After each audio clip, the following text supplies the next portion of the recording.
Basta mag-scribe lang kayo.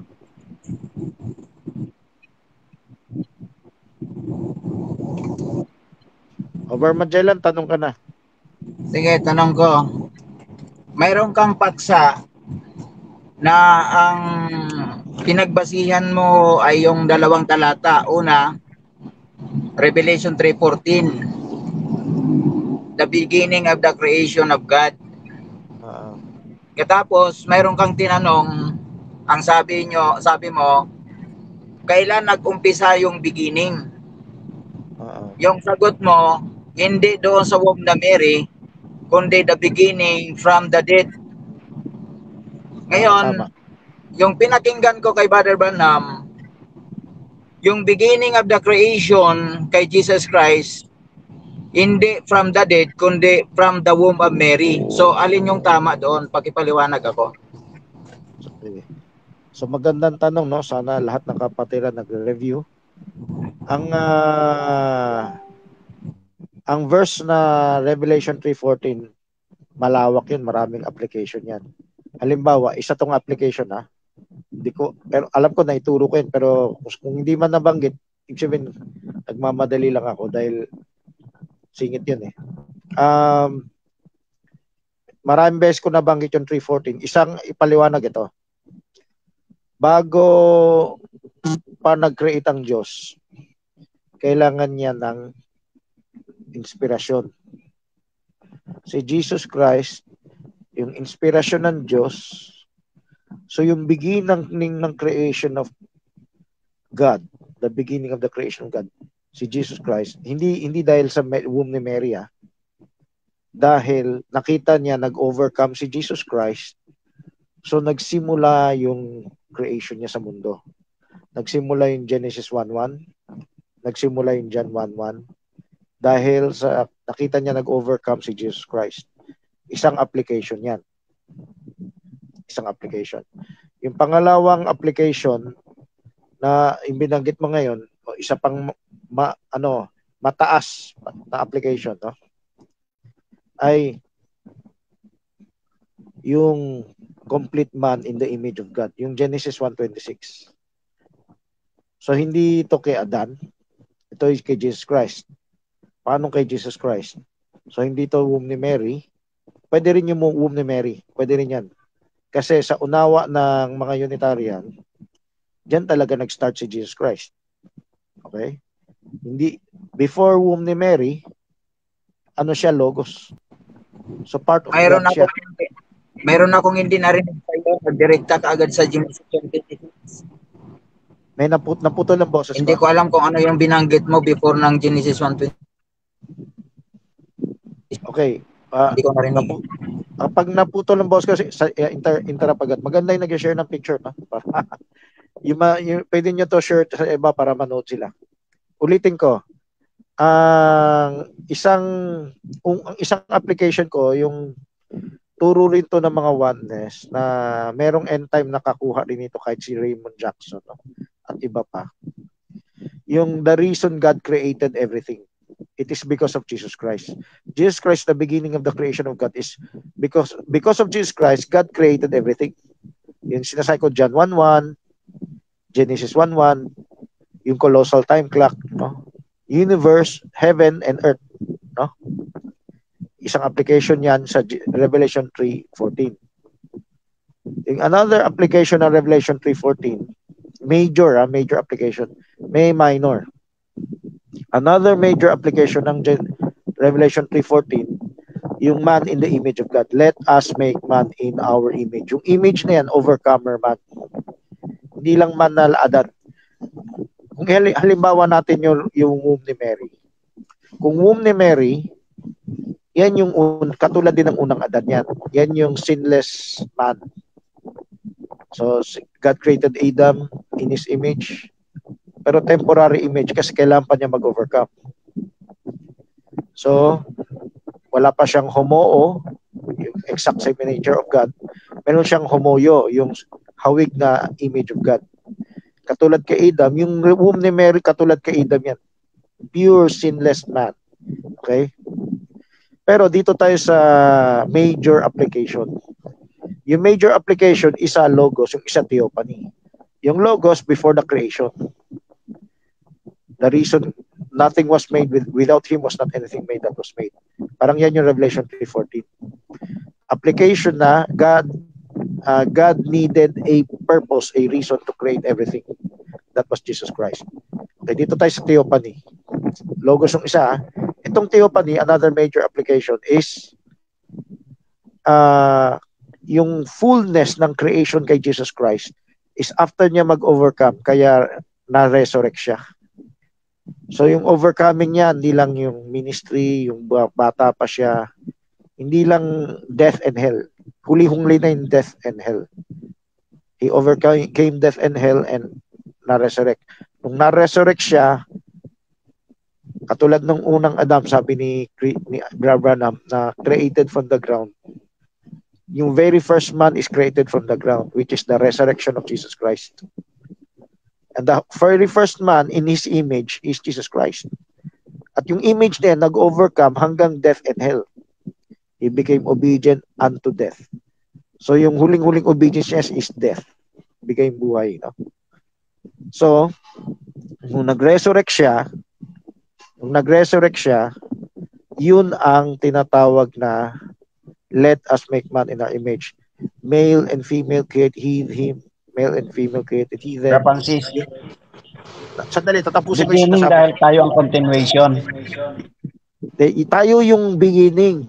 Hindi na to beginning of time, kundi beginning ng creation of God. Pag sa beginning of creation of God in His image. Because of Jesus Christ in the church, yan yung nagiging beginning na the creation of God. Sa Human Creation Week, yan ang beginning creation of God. Sa Colossal Time Clock, of course, Colossal Time Clock mas malawak. Overall, dahil kay Jesus Christ in the church at yung overcoming ng humanity, mas malawak yung Colossal Time Clock. Dito lang tayo sa Human Creation Week.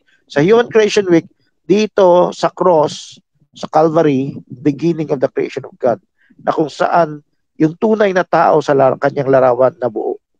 So before that, hindi perfect yung tao. Perfect si Adan, pero kailan pa subukan. Pag hindi siya pumasa, hindi pa perfect yung tao. Kailan pumasa ka? Kailan mag-overcome ka?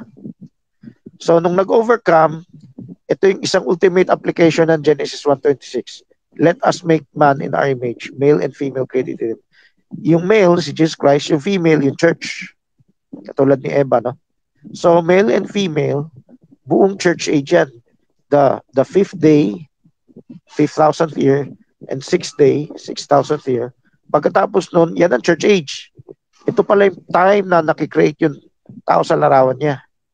Tapos, pag resurrection, rapture yun, nabuo na, may male and female na.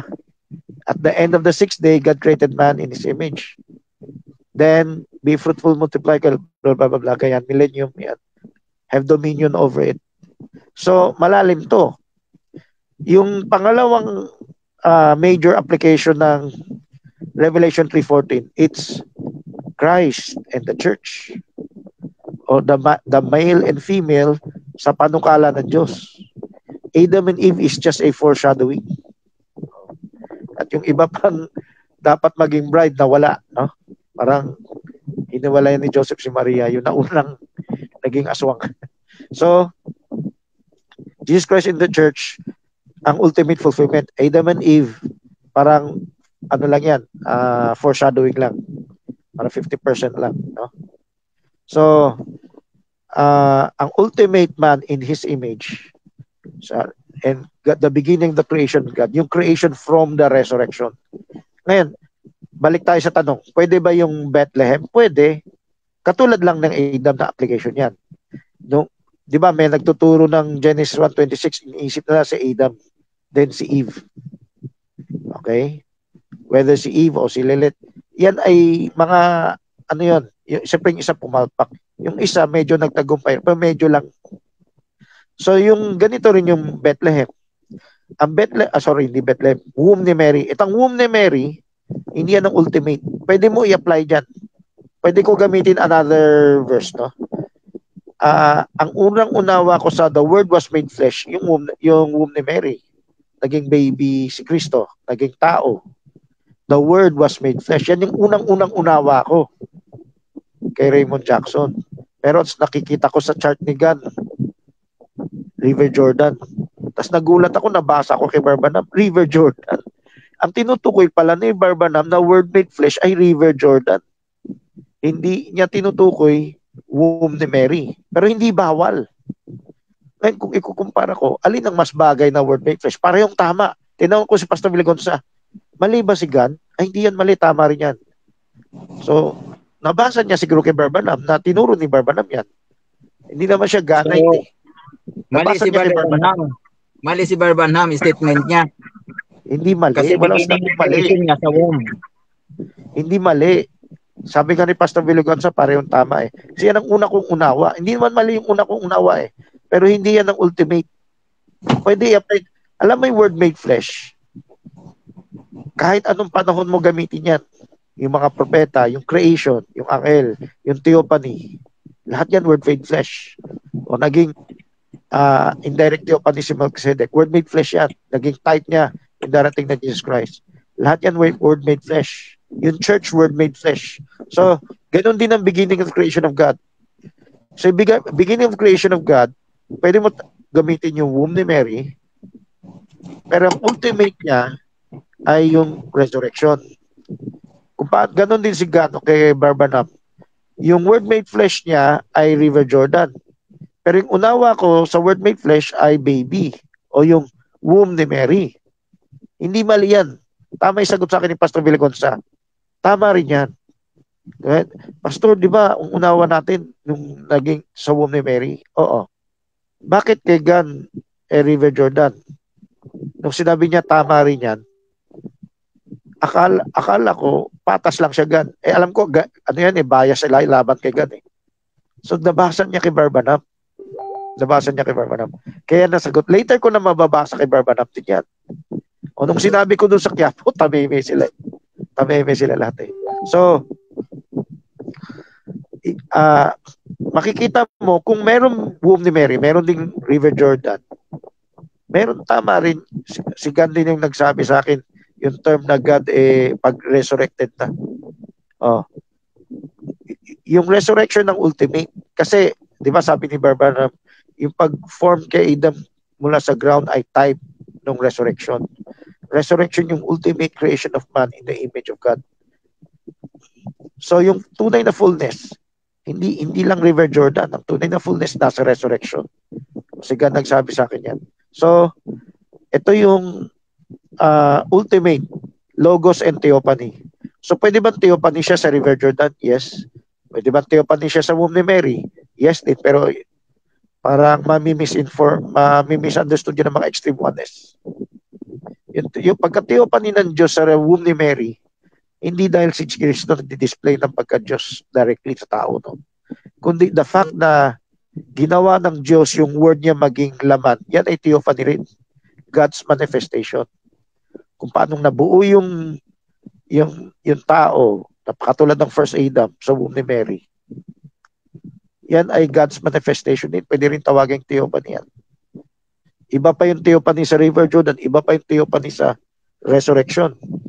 Yung theophany sa womb ni Mary, kapangyarihan ng Diyos yan, Diyos nagpaganap yan. Pero ang level niya, katulad ng unang Adan. Nung create niya yung unang Adan, hindi pa yan nasusubukan.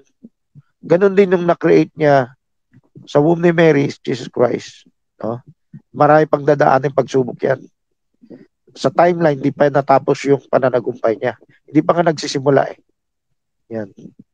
Okay, I hope nasundan ninyo. Maganda yung mga nag-share ng picture. So, ito, pag gumanda itong ating Tagalog, pwede nyo na i-share to sa giant groups. Pero kailangan yung tanong na i-copy-paste sa post. Sabado tanongan yung title ng post.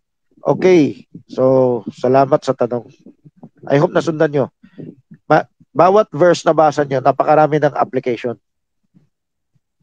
Pero meron tayong major application which is tawag natin logos and theophany. In Revelation 3:14, logos and theophany. Lahat na mababasa nyo yung verse, before Abraham was I am, logos and theophany rin yan. Okay. Sige, so, ako brother Rep. May tanong. Barjeri, may sasabihin si Barjeri eh. Sinabi ko lang, gusto ko lang tapusin sinasabi ko eh. Barjeri, salita ka muna. Nawala na siya. Okay na. Okay na? Okay.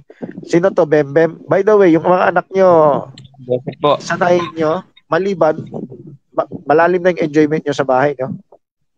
Pero kailan pa rin tayo magtanungan kahit di sa oras na to? O yung network nyo sa magulang nyo. Pero kung wala pa kayo sa bahay nyo, malalim na tanungan, nag-enjoy sa ganyan, workshop tayo dito. Okay. Whether meron o wala, mag-workshop pa rin, mag-enjoy tayo dito. Parang fellowship natin to.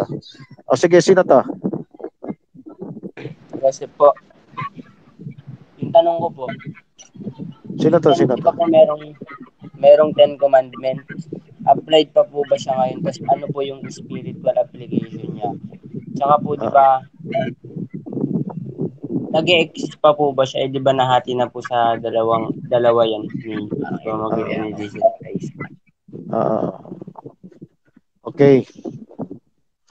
Si Joseph ba to? O si Ben? Joseph? Okay. Sana mabawing ibang anak na, hindi lang kayo. Yung 10 Commandments, yung naging dalawa, abot na ng denomination yan. Kahit sa ibang end time. Pero yung may tatlong level siya, hindi yan masyadong na-detalye. Yung iba may abot pero kalat-kalat pa. Parang yung paliwanag sa original sin ni God tsaka ni Jackson. Mas improve yan kay Barbanam. Kaso, hindi pa yan organized. Kaya tayo may apostolic doctrine eh. Kailangan mo organize yung paglalatag niya. So dito tayo sa 10 Commandments. Yung masummarize siya sa dalawa, katulad nito, meron ding summarize itong physical, psychological, at spiritual. So, counterpart niya ay idolatry. May physical idolatry, may psychological idolatry, may spiritual idolatry. So, itong physical, abot na ito ng karamihan. Katoliko, kahit mga Hudyo. Ang problema, tumigil sila dyan. Ngayon, si Kristo may tinurong psychological.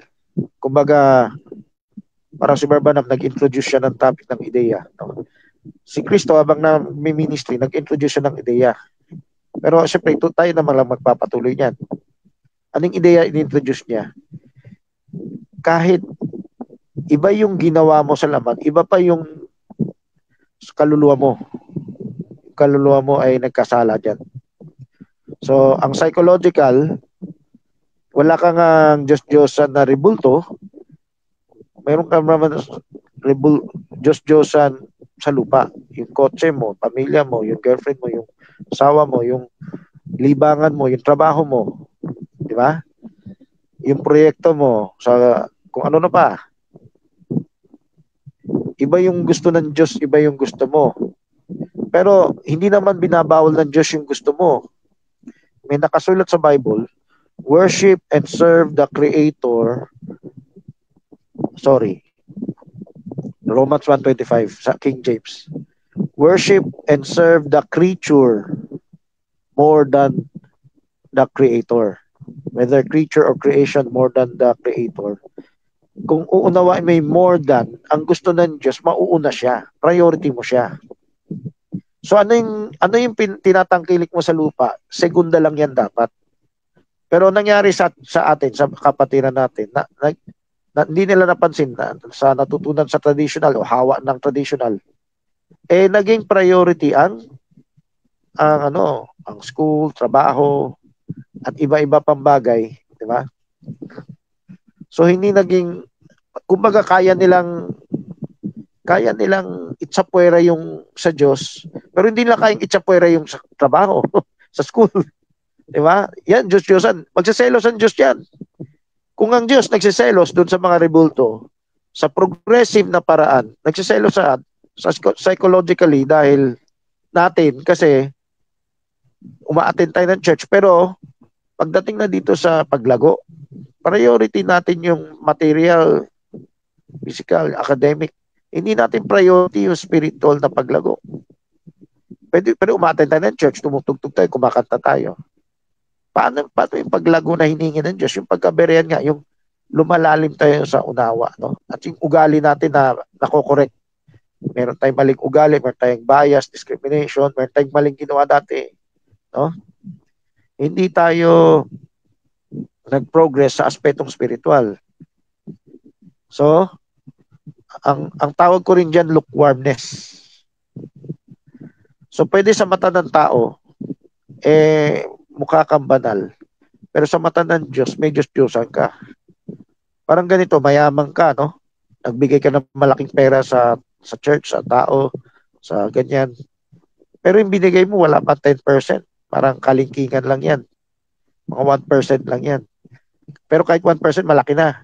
Sa mata ng tao, laki-laki niya magbigay. Pero sa porsyento, alam ng Diyos, maliit yan. O ganito rin dito. Sinabi kasi ni Kristo yan dun sa babaeng nagbigay ng sentimo, buong kayamanan yan. Kumpara sa iba, ang laki ng binibigay. Ang tinitignan nila palabas. Ganito rin ngayon, pwede tayo, natutupad natin yung pangangailangan sa traditional ministry. Umaten, makinig, nice. Hello, Bro Francisco. Pero hindi natin natutupad yung gusto ng Diyos na lumalago tayo sa revelation. Lumalago tayo sa paglilingkod. Siyempre, yan ay may kinalaman sa hukom ministry, di ba? So, sa mata ng Diyos, may Diyos-Diyosan tayo. Hindi lang natin alam. Akala lang natin, okay tayo sa Diyos. Yan yung Laodicea. Iba pa yung spiritual na Diyos-Diyosan. Bar Jerry, ano tanong? Hindi, ano lang, paalala ko lang, MTRCB tayo ngayon, ha? Oo. Okay. Mag-imbita ka pa ng may nakilala ko, Brian Bautista, Paul Bautista, Pat, yan. Si Aaron, yan. So, tuloy tayo, no? So, iba yung spiritual na Diyos-Diyosan. Spiritual na Diyos-Diyosan, hindi na to lukewarm sa church. Alam niyo ba, abot ng denomination o ibang end time yung lukewarm? Kaya nga sabi ko, naunahan tayo ng ibang church kasi nanatili tayong lukewarm eh. Yung kung ano yung nakasanayan nating traditional, tinuro sa ating traditional dati, parang yan pa rin pinanghawakan natin eh. O sabihin natin sa isip natin, meron sa atin, alam mali yan, pero hindi pa natin pinaglalaban na may cast out yan. No? So, yung hindi abot ng iba, meron tayong tinatawag na spiritual idolatry. Ang spiritual idolatry na wala yung pagkaberehan. Diba, turo ng propeta, Bible lang absolute. Turo ng propeta, it doesn't matter sino yung nagsabi, basta kung totoo, mali-mali.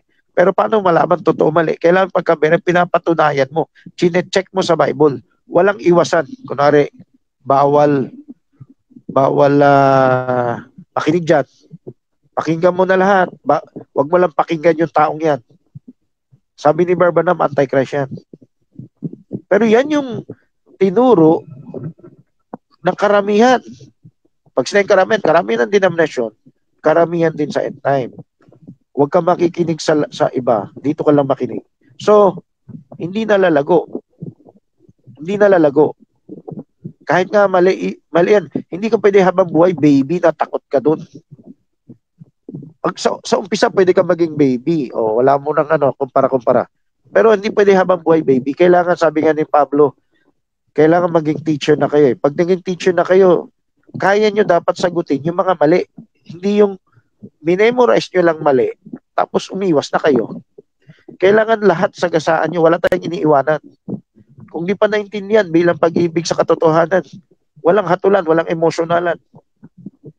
Kung itinuturing mong mali, whether tama siya o mali, hindi ka sasarado. Uubusin mo yung ebidensya niya hanggang mapatunayan mo lahat ay mali. So kung may nagtanong sa'yo, 1 Peter 3:15, bawat believer to, hindi lang ministro to. Sabi sa akin ng isang dati kong tinuruan na ministro, nagbago na ako. Hindi na ako, hindi na ako naniwala kailangan maging berean lahat. O kaya, panami sabi sa akin, tama yung maging berean, pero hindi mo kailangan makinig sa iba. Sabi sa akin. Kung aksidente lang na may namit ka, sige. Pero kung wala, wag ka na makinig sa iba, leash yan. Sabi sa akin ni Elevera, wag mo na ipakinig sa iba yung kawat mo. Pag pinakinig mo yan sa iba, hihiwalay yan sa'yo.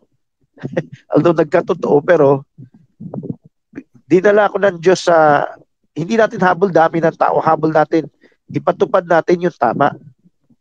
So, tinuro ko rin yung kailangan maging patas tayo, magsaliksik sa ibang end time. Irespeto sila, kumpara. Pero yung turo ng ibang end time, ay wag ako irespeto, wag makinig sa akin. Lihis ako, laban ako sa propeta. So pagsubok yan ng bawat isa, bawat isa sinusubok si Adan, si Kristo, sinusubok din siguro bawat isang ministro.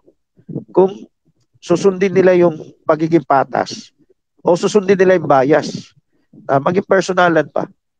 Nangyari yan sa dati kong church. Nangyari yan sa lahat ng ibang church. At nangyari yan sa Kogyo. Na nagkaroon ng personalan, nagkaroon ng tawag doon? Pag siya yung personalan, hindi ka na tumitingin sa ebidensya eh. Bumabatay ka na lang sa bulong-bulong. At wala nang patunay-patunay. Pag na-emotional lang isang tao, basta hatulang ka na lang habang buhay. Wala ka ng pag-asa. Linisin pangalan mo, no? Kasi basta magalit na lang sa'yo, iwasan ka na lang. No? So, ang nangyari, dito sa spiritual idolatry, ang idolatry dito, pwede ka maging mainit sa church. So maraming mainit. Yung grupo ni Kabuloy, mainit. Yung grupo ng INC, mainit. Yung grupo ng UPC, mainit. Maraming mainit sa kanya-kanyang pahayag.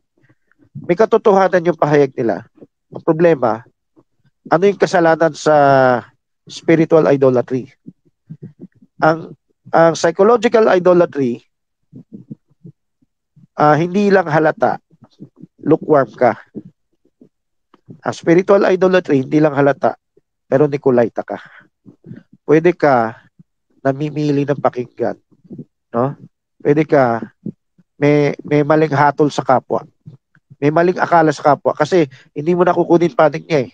Nangyari sa akin dati yan. Nung nakipastor Villagon sa ako, katakot-takot na birada niya sa ibang end time. Tawag niya sa ibang end time sidetrack. Ang tawag ng ibang kaabsot lang kay Barbanam ay quotationer o Branhamite. No? May name calling. Nung gumawa ng tabulation para maging patas na suriin ng bawat isa, dinadala ko ng Diyos na mali yung ugali ko dati. Bakit? Dati galit ako kay God dahil kampi ako kay Bar Jackson. Ipaglalaban ko kung ano yung na-memorize kong tama. Pero kinokorek ako ng Diyos kasi yung emotion ko na-invest doon sa kampi-kampi. Kampi ako sa grupo ko. Grupo ko lang yung totoo. Grupo ko lang yung maliligtas. Di ba? Di ba ganyan din yung ibang church? Nangyari din sa grupo ni Bar Jackson yan. Nangyari sa grupo namin yan kay Pastor Villagonsa. Pinalaya lang ako ng Diyos dyan. Ginamit din ng Diyos si Pastor Villagonsa kasi there was a time para berean din siya. Pero nung nagbago siya, hindi na ganun. Bumalik yung pinakita na ng Diyos sa akin ano yung mali. So ngayon, nagsimula ako sa Kogyo, ito yung tinuro ko yung pagkaberean. Ang solution dun sa idolatry na spiritual idolatry, yung pagkaberean, ang opposite ng Nicolaita berean. Kasi sa berean, kahit anong mali mo, walang hatulan, walang muhi, walang iwasan. Kung ikay lumalago na, dapat hindi ka habang buhay baby. Kailan magsimula ka na mag-compare. Pag nag-compare ka, walang pakialam dyan kung may personalan. So kunwari, meron tayong kapatiran na nag-iisip na may laban sa kanya, pagsubok mo yan. Kasi kung hindi ka naman tinatakwil, pinapaalis, huwag ka umalis, huwag ka magsarado, magkumpara ka pa rin. Huwag mo gamitin ang emotion mo para hindi ka na matuloy ang pagkumpara. Kasi Kalooban ng Diyos yan. At yun din ang tinuro ng propeta na hindi pinapansin ng iba. Tinuro ng propeta, kahit janitor, Maganda pwede naman yan. magturo sa kanya. Ano, Brother Francis? Hello. Maganda naman yung sinasabi mo, kaso lang hindi ina-apply. Tama. So, Dapat ina-apply yan. Tama. Hindi lang nakadepende doon sa dikta, dapat pinag-aaralan. Tama. Okay. Pakimute na lang ingay, no? Gusto ko lang banggitin yun sa grupo natin. Majority dun sa natuturuan natin ngayon, nasa level pa ng psychological. Wala pa sa level ng although may nakakarating sa spiritual, pero syempre marireview natin yan. Pero karamihan sa atin, psychological lang labanan. Yung iba, ang kalabanan nila ay spiritual na. Ang spiritual na idolatry, mainit ka na sa church. Zealous ka na. Tama yan, no? Pero gusto lang ng Diyos, maging patas ka. Patas ka mag-compare. Huwag ka padala, whether sabi ng, kahit sino nagsabi, na habang buhay, huwag ka na makikinig dyan. Kung meron kang di alam, makinig ka kasi ang kalooban ng Diyos, hindi hierarchical parang papasaromay. Ang kalooban ng Diyos, kahit saan pwede siya mag-usap sa'yo. Kahit saan pwede siya magpakita sa'yo ng revelation. Hindi kailangan magaling lagi sa taas. Ginagamit ng Diyos kahit alam mo si Pablo baguhan lang, pero siya yung ginamit ng Diyos pinakamataas na revelation. Pero nung baguhan siya, ano yung tingin ng iba sa kanya? Bababa ang tingin sa kanya. Kahit saan pwede manggaling yan. Kahit dun sa taong kinamumuhian mo, kinaiinisan mo, pwedeng may matutunan ka dyan. No? Kahit saan pwede mangusap ang Diyos. Yan ang pagkaberian. It doesn't mean kailangan dito lang galing ang katotohanan. Kailangan galing lang kay Jackson, kay Branham, kay Kibuloy. Kahit sino pwede gamitin.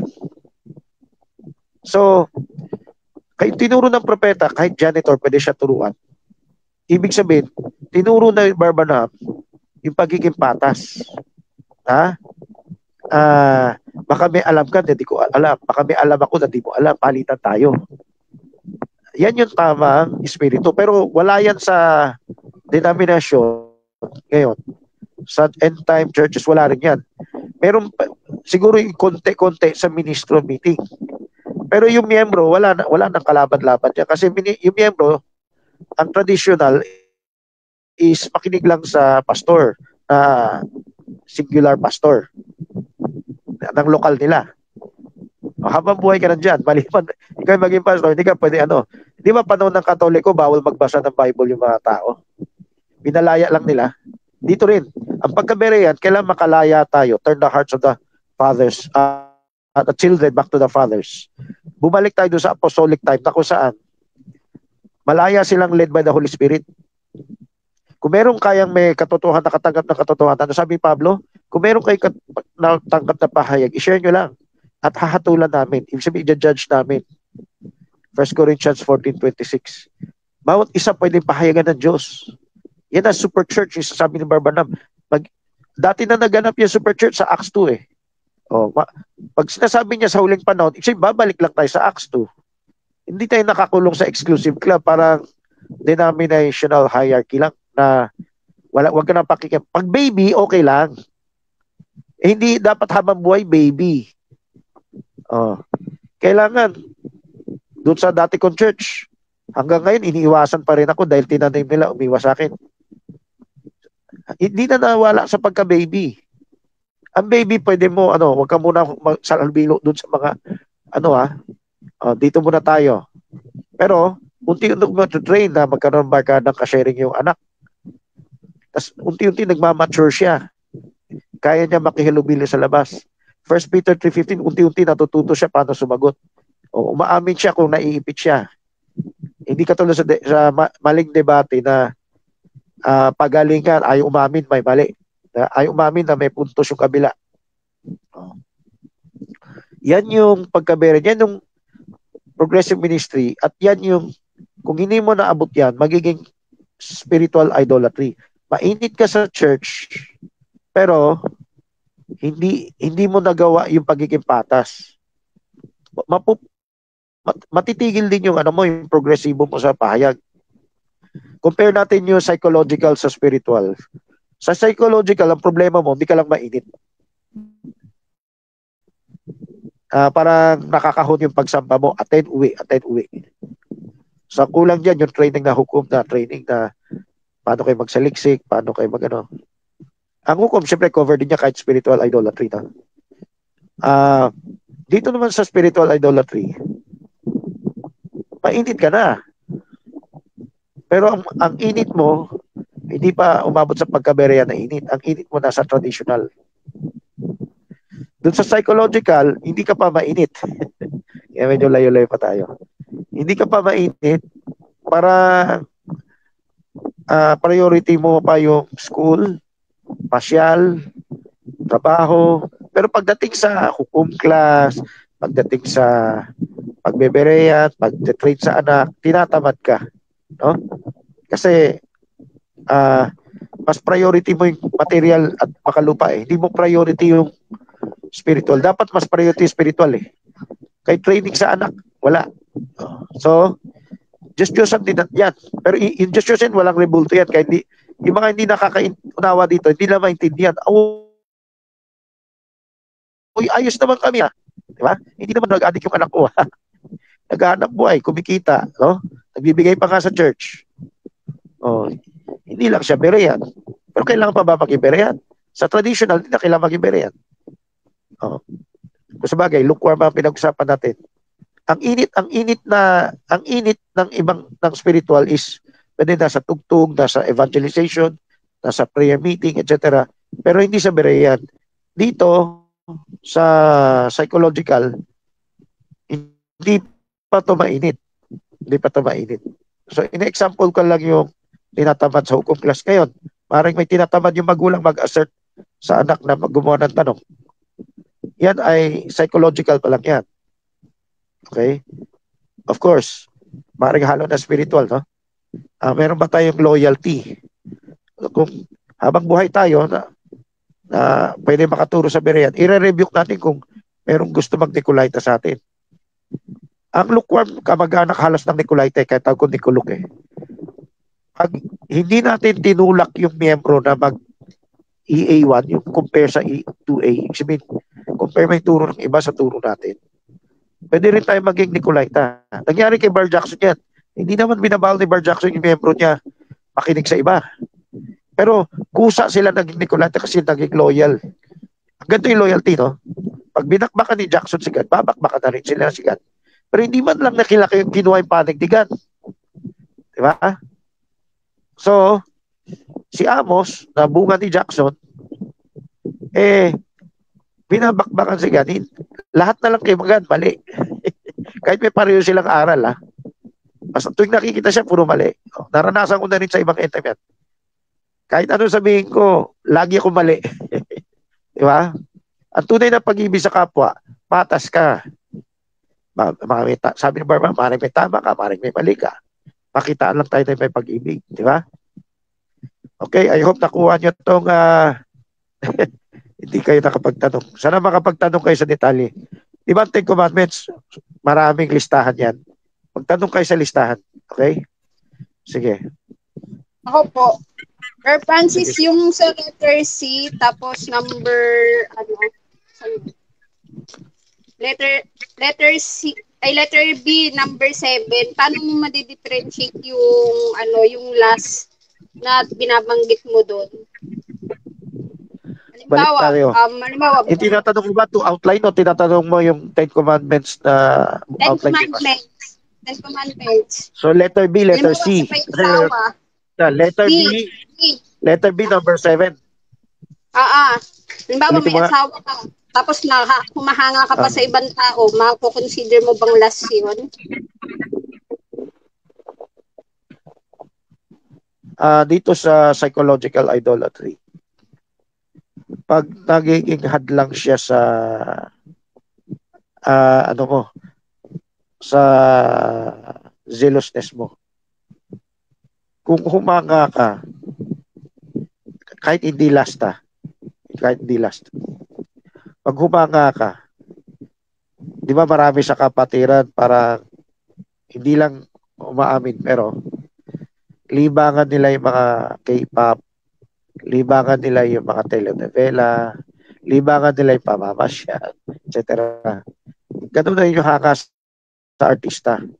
Pag humanga ka sa artista, nagpapamang ka ba? Maraming humanga sa artista.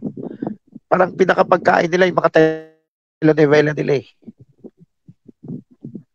So, yung hanga sa telenovela, dahil yan ang pagkain nila, hindi pa sila matured eh. Hindi pa sila matured. Pero yan, no? Hindi pa malalim. Eh di kinakain nila yung mga istorya-istorya ng mga artista. Walang pinag-iba kung humanga ka sa modelo, Miss Universe, ang ganda ng katawan. Di ba? Naging Diyos-Diyosan dahil mahalaga pa yun kaysa dun sa babad opposition, training sa PTA. Di ba? O kaya tumulong sa DVBS. Yung mga pinapagawa natin ngayon, para makahabol tayo dun sa lukewarmness. Psychological idolatry palang kalaban natin. Hindi pa tayo umaabot sa level ng spiritual idolatry. So, yung tinatanong mo, humanga, ganun ang idolatry. Whether naseksihan ka o hindi dahil sexy, no? Pareho rin. Nakain yung ano mo eh. Nakain yung ano mo. Yung dapat mas malaki ang oras sa Diyos. Mas malaki ang excitement mo dapat sa salita niya. Parang baby Christian itong nasa letter B, itong psychological. Bilang baby, ang nakakain mo pa basura. Tinatawag kong basura dahil naungusan niya sa Diyos. Diba? Worship and serve the creature more than the creator. Baliktad, dapat worship and serve the creator more than the creature or creation. So itong mga hinangaan mo, kahit ipantay mo dun sa ano, mga modelo, nag-sexy, nag-issue the universe, etc. Pareho yun. Pareho yun. So pwede sabihin, hindi naman ako nagkasala ng ganyan. Pero sa mata ng Diyos, Diyos na dahil mas malaki ang puso mo sa ibang bagay. Lukewarm ka eh. Kaysa doon sa salita niya. I counsel thee to buy of me gold. Word of God yan purified in fire. And eye salve, which is Holy Ghost. Make your eyes see. And white raiment. Pahayag yan. So that your nakedness will not appear. So, mag-comment lang ako sa sarili mo, Sister Dalaga. Kumpara sa mga nagtatanong, angat ka, pero huwag ka titigil. Kasi pwede ka lang mag-relax, katulad ng gusto ng iba, magbakasyon agad. Eh, gaano ka-revive na, ka-matured na, ka-on the way na, si Carlo, yung mga anak mo. Di ba? Nasuyod na ba o medyo delayed? So, yan ang batayan. Pwede ka magtanong, okay, we're not yet out of the woods. Kailangan pa namin magpursige. Di ba? Zealous na ba kami o hindi pa abot? Kung hindi pa abot, kung ano man yung libangan nyo, dapat parang nasa ICU pa kayo. Suspendido mo na lahat ng ibang klaseng libangan. Sino nagsalita? Hello? Hello? Po, brother. Ano no? David po, David. Sino yung nagsalita na wala? Si Remy? Remy po.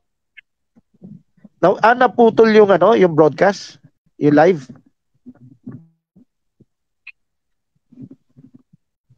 Share screen. Share screen lang nawala. Pero hindi nawala yung yung live.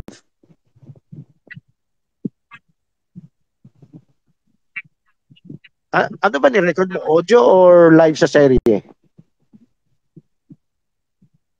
Record mo lang pala Telegram.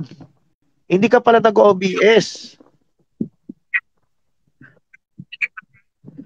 O sige, sana meron pa ka rin kopya para may video, para maganda, no?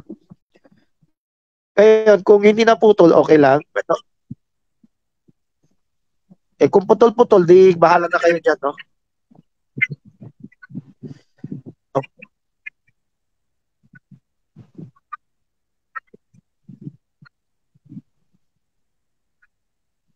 Oo nga, nawala yung share screen eh. Yung share screen, pakibalik ah. Kasi hindi maganda na nakikita lang kahod-kahod sa ano. O sige, salamat. Sister, si David may tanong. Sikapin nyo humabol ha. Mahaba ko sumagot eh. Okay. Pero sikapin nyo humabol magtanong. Okay? Sige. O David. Sige po. Yung tanong ko po dito po sa Matthew 19 to 21. Sige, Papa. Nawala yung boses mo. Ano siya sa Matthew? Ten Commandments. Hello. Ito po, yung tanong ko po sa Matthew 19. Hello po. Matthew 19. Hello po, narinig na po. Apo, yung Matthew tanong ko 19. po is Matthew 19 to 21. Ba't nawawala pa? Patungkol sa binatang. Yan, yung sa ano po, ay yung babasahin po muna ni Papa. Yung verse na putol eh. Narinig ko lang 19, pero yung verse na putol. Hello po, narinig na po. Matthew 19 na verse. 19 to 21 May po. nag-interrupt. So, chapter 19. Tanong Chapter 19. Chapter 19 ha? basahin. Tanong kasi ni David to, basahin ko muna yung talat. Matthew 19, simula ko sa 16, pilitan lang. At narito lumapit sa kanya ang isa at nagsabi, puro, ano ang mabuting bagay na gagawin ko upang ako'y magtangko ng buhay na walang hanggan? 17, at sinabi niya sa kanya, bakit mo tinatanong sa akin ang tungkol sa mabuti? May isa na siyang mabuti, datapwat kung ibig mo pumasok sa buhay, ingatan mo ang mga utos. Sinabi niya sa kanila, alin? At sinabi nito, huwag kang papatay, huwag kang magpangalunya, huwag kang magnakaw, huwag kang saksi sa di katotohanan. Igalang mo ang iyong ama at ang iyong ina, at ibigin mo ang iyong kapwa na gaya ng sarili. Sa verse 20, sinabi sa kanya ng binata, ang lahat ng mga bagay na ito ay naganap ko. Ano pa ang kulang kung nasunod na yung lahat ng mga sinasabi? Sa 21, sinabi sa kanya ni Jesus, kung ibig mong maging sakda, kumayo ka, ipagbili mo ang pinagpilik mo at ibigay mo sa mga iba, at magkakaroon ka ng kayamanan sa langit at pumarito ka, sumunod ka sa akin. O tanong ka na, David. Yung tanong ko po doon is, pinalaman po ba yun sa basic psychological methodology? Oo. Bukas kailan tanungin mo yan kasi hindi ko na ilagay sa outline eh. Pero dapat may picture si Simon gawin yan. So Simon, sana nakikinig ka, hanapan mo ng picture yan. Yung rich young ruler nagtatanong kay Kristo. Kung ibig mong maging sakdal, sabi ng ito, humayos ka. So, paano ang ibig sa ating panahon? Ang sabi ni Kristo dyan, lahat ng iyong itinatangkilik, pamigay mo sa mahihirap, sundan mo ko. So, ano? Diba? Larawan sa ito dito na tayo ngayon. Di ba meron tayong psychological na Diyos-Diyosan? Ito, hindi mahirap sa atin gawin pero parang may battle pa eh. Sa nakasanayan, di ba? Ang hirap natin i-adapt yung priority sa training sa spiritual, maging higit sa training material, physical. Di ba? Nangyari sa atin yan. Para bang, kung sa level ng elders, sanay sila sa traditional. Hindi pa sila sanay dito sa hukom progressive. Kaya hindi nila maturo sa tao, sa pamilya mag-assert. Gusto nila pag-usapan, malalalim na doktrina, malalalim na revelation, no? Pero yung revelation tungkol sa dapat gawin, hindi pa kayang i-adapt. Yung sinabi ng mayaman, nagawa ko na yan. Yan yung type sa mga traditional. Naabot na niya yung traditional. Pero yung sinasabi ni Kristo, meron pang kasunod. Gawin mo to. Tapos biglang nalungkot yung mayaman. Diba? Umiyak siya, parang hindi niya magawa. Parang type sa atin ngayon yan na merong next level ng ng progressive revelation. May next level ng biyahe sa disyerto. Papasok sa promised land. May next level na gustong abutin. May higher ground dun sa kanta. Lord, lift me up to higher ground. Yung higher ground na yan, yung next level na yan, yung turning the corner na yan, yung mas malalim na paglilingkod yan. Ito na yung PTA. Ito na yung Berean, LCM, PTA, Progressive Ministry. Yan yung pag-ibig sa kapwa. Kasi, ang pag-ibig lang natin sa kapwa, material eh. May sakit ka ba, bigyan kita pera. Tulungan kita, dalhin kita sa ospital. Pero pagdating sa spiritual, wala. Hindi kaya makatulong, no? Siyempre hindi na patatanggap yung ganyan revelation na kung kaya natin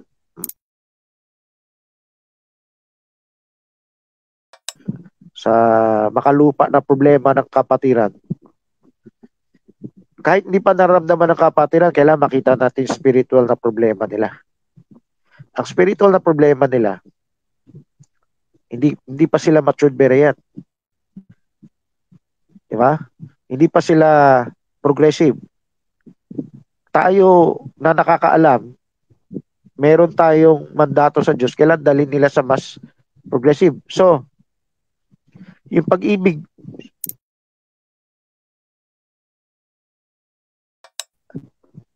akayin mo yung kapwa mo dyan. Hindi lang tulungan mo siya sa material, tulungan mo siya sa spiritual. Ganon din yung Good Samaritan eh. Hindi matulungan ng Levita, ng high priest yung naghihingalo. Hindi kaya tulungan ng traditional ministry yung mga kapatiran na naghihingalo. Hindi diin palalo sa pagkaniklaita o pagka-lukewarm. Katoliko, tingnan nyo. Mainit sila magsamba, pero okay lang sa kanila kumanta ng worldly music. O pa-sexy, sumayaw, kung ano nung pa-TikTok. Pero, kailangan nila revelation eh. Kailangan nila progressive revelation. Dito sa Protestante Pentecostal, medyo alam na nila mali yan. Pasok tayo dito sa end time. Kailangan alam natin mali yung tagapakinig ka lang. Sa progressive revelation, kailangan magsalita ka pa. Kailangan mo i-share. Yung nabubuhay sa traditional, hindi lahat dapat mag-share. Wala kang karapatan mag-share. Pero sabi sa Ephesians 4:15, hindi na tayo tossed to and fro ng alon, but speaking the truth in love. So, minsan tinanong ko si Tamos, sino yung mag-speak the truth in love? Sabi niya, fivefold. Nasa isip niya yung kukunting fivefold. Sabi ko, lahat yan. Lahat, yung dating children tossed to and fro, yan ang mag-speak the truth in love. Ibig sabihin, yung gift ng fivefold, kakalat sa lahat ng tao. Sa buong church, kaya nga super church. The bride will have a ministry, a very humble ministry. So, sabi ni Kristo, mahal mo yung kapwa, no? Ibigin mong yung kapwa, gaya ng iyong sarili. So, tingnan natin, meron sa atin, nag-enjoy sa malalim. Pero, hindi natin kayang itulong sa ibang mahilaw, kahit anak natin, na maka-enjoy niyan. Wala tayong setup, wala tayong programa, wala tayong ginagawa, no? So itong pag-ibig mo sa sarili mo, pag-ibig mo sa kapwa, dali mo sa spiritual. Yung anak ko, kahit pamilya mo lang eh. O, di ba sabi sa Bible, karumal-dumal yung taong hindi marunong magtangkilik sa pamilya. Ang interpretation ng lahat na hindi naman mali ay material. Bigyan mo ng pagkain, bigyan mo ng damit, ng bubong, di ba? Ng school. Yan ang abot ng traditional na responsibilidad sa pamilya. Pero hindi, ang responsible pa niya, higit pa doon. Ang responsible pa sa pamilya, i-train mo sa pahayag ng Diyos. Sa traditional, walang higpit. Kaya dyan tayo nadusa dahil nasanay nga wala eh. Na-train ng dating traditional ministry. Hawak mula sa ibang time na wala. No. So, nahirapan tayo na nakasanayan natin, lumaki ng anak natin, matigas ang puso. Pero, yun ang pag-ibig. So, pag-ibig mo sa pamilya, pag-ibig sa kapatiran. So, pagdating sa progressive ministry, hindi lang to load ng church natin, kahit labas ng church natin, Kaya ba natin sila akayin doon sa tama? Hindi lang tayo witness na witness, convert na convert, parami ng tao. Pag nasa loob naman ng church, alam ba natin papagawa sa kanila para sila lumago? O alam lang natin, makinig lang sila sa preaching. Sumigaw, hallelujah, amen, praise the Lord. Sumigay ng tithes, uwian na. Bahala na kayo kung gusto nyo magsaliksik. Andiyan ang booklet. Hindi. Tuturuan din sila sa paano magpabasa report. Tuturuan natin sila magkumpara, kinig sa iba, EA1 saka EA2A. Paano magkumpara, paano mag-share. How to speak the truth in love. Ephesians 4:15. So, yan yung pag-ibig. So, type natin yung mayaman na sinabihan ni Kristo. Yung iwanan niya lahat, ibig sabihin, wag tayo psychological, type yan sa psychological idolatry. Pwede rin ba yan sa spiritual idolatry? Pwede rin. Kasi sa traditional church, ayaw nila bitawan yung tradition nila dahil baka magalit yung denominasyon, magalit yung samahan, magalit yung iba. Ayaw nila i-adapt ang progressive ministry kasi may magagalit. No? So, ganun na rin yung kayamanan na ayaw bitawan ng mayaman. Dito naman tayo sa psychological. Saling Diyos-Diyosan na laman natin yan eh. Mayroon mga young people na mas malaki pa yung K-pop kaysa yung pagtangi sa K-pop kaysa sa Panginoon. No? Mas malaki pa yung, mas mahigpit sila sa trabaho, sa pagkain, sa pagluto, kaysa makinig sa hukom class. Ang ikli-ikli na nga lang ng hukom class, nanakawin pa nila yung oras at ayaw pa mag-assert ng nanay. Diyos-Diyosan yan. Sa PTA. Sa LCM, natatakot sa asawa na train, i-share. Paggawa. So, pasok na pasok yung pinag-usapan natin, psychological, spiritual idolatry dito sa mayaman. Kasi yung sinabi ng mayaman na gawa na yan, physical yan. Physical 10 commandments yan. Pero yung psychological, spiritual, yan yung tinutukoy ni Kristo, sundan mo ko. Kasi lalalim pa si Kristo dyan eh. Hindi porke nilagay ng Diyos yan, tapos na nakakahon ka lang. Hindi. Yung nakalagay na sa written word, o yung salita, may spoken word revelation. May Roman candle yan. May nakatagong hidden mystery dyan. At yun ang susundan. Only, it is revealed to the babes, but it's hidden from the wise and prudent, but revealed to the babes. Matthew 11:25. So, para ma-reveal sa babes, kailangan may teachable spirit ka, may berean spirit ka. Okay, salamat sa tanong. At I hope nakuha nyo. Brother Francis, si Brother Owen, pwede ka magtanong. Open mo lang yung mic mo. Hello? Nandiyan pa ba? Lumabas na siya. Lumabas. Tanong mo na lang yung tanong Brother, ako po muna. Kasi ikaw na muna. Sige po. Yung tanong ko po, Brother Rep, ano po ba yung pinagbabawal ng Diyos sa Garden of Eden? Yung pagkain ng forbidden fruit or ayaw ng Diyos malaman yung knowledge, yung forbidden knowledge? Ang gusto ng Diyos, katulad dito sa train natin,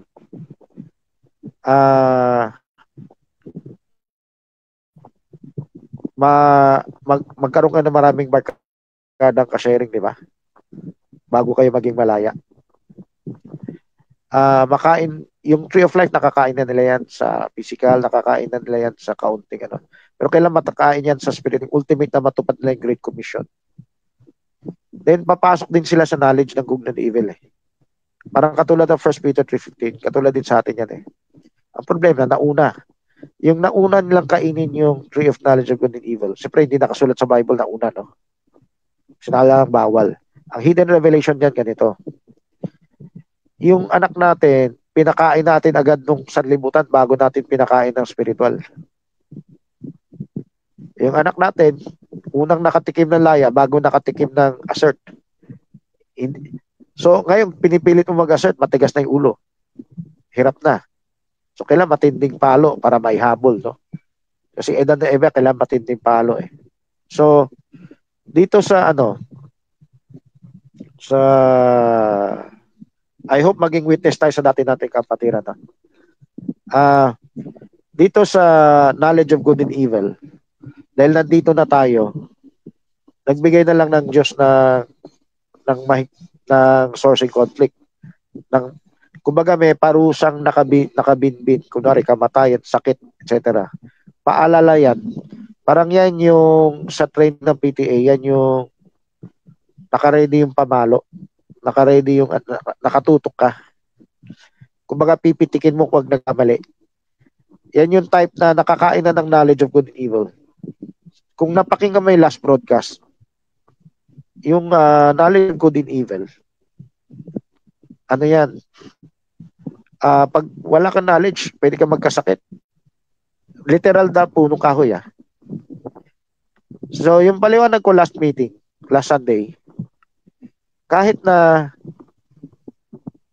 literal puno yan, pag hindi ka gumamit ng knowledge, mapapahamak ka. Kailangan mo na maging wise virgin. Hindi ka na pwede maging foolish. Yung tree of life, medyo foolish pa sila. Pag kumpleto nila yung training, natupad nila yung training, magiging wise sila sa Diyos. Pero ibang klaseng wise yung tinuro ng serpent. Sariling diskarte yan. So, natutunan nila yung tama at mali sa maling paraan. Kaya nandyan na, conscious na, may experience na, tapos na eh. So, anong pwedeng gawin ng Diyos? I-remedyo na lang yan. Ano yung remedyo? Basta sundin nyo itong training ko. Kunwari kumatay kayo, handog sa akin. Magdamit kayo. Remedyo yun doon sa kasalanan nila.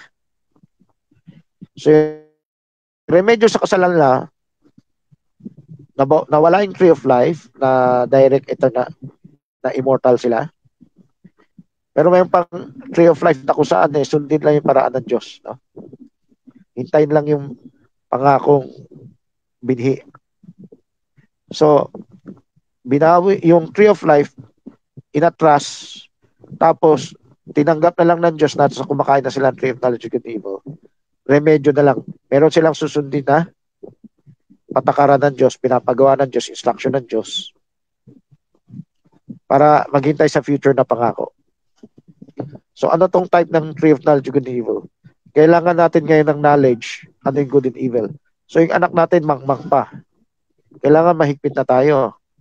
Pero ito yung nangyari Kung dinilay mo yung higpit mo, kailangan mong paluin ang anak mo. Nung nagsimula, baby, hindi mo binaby. Formal talk lang. Wala nang palo-palo yan. Masunurin yan. Pero binaby nyo Alos, isa man lang sa atin nagtuturo, wag mag-baby na. So lahat nakatikim ng knowledge of good and evil, yung baby. Yung pagiging matapang lang, humihiyaw sa magulang. Dito ba si Mirna? Shirley? Sana seryosohin nyo to. Sana hindi na siya nakatikim ng tree of knowledge of good and evil. Ngayon, kahit konti, nakatikim na. Huwag nyo iurong ang pamalo.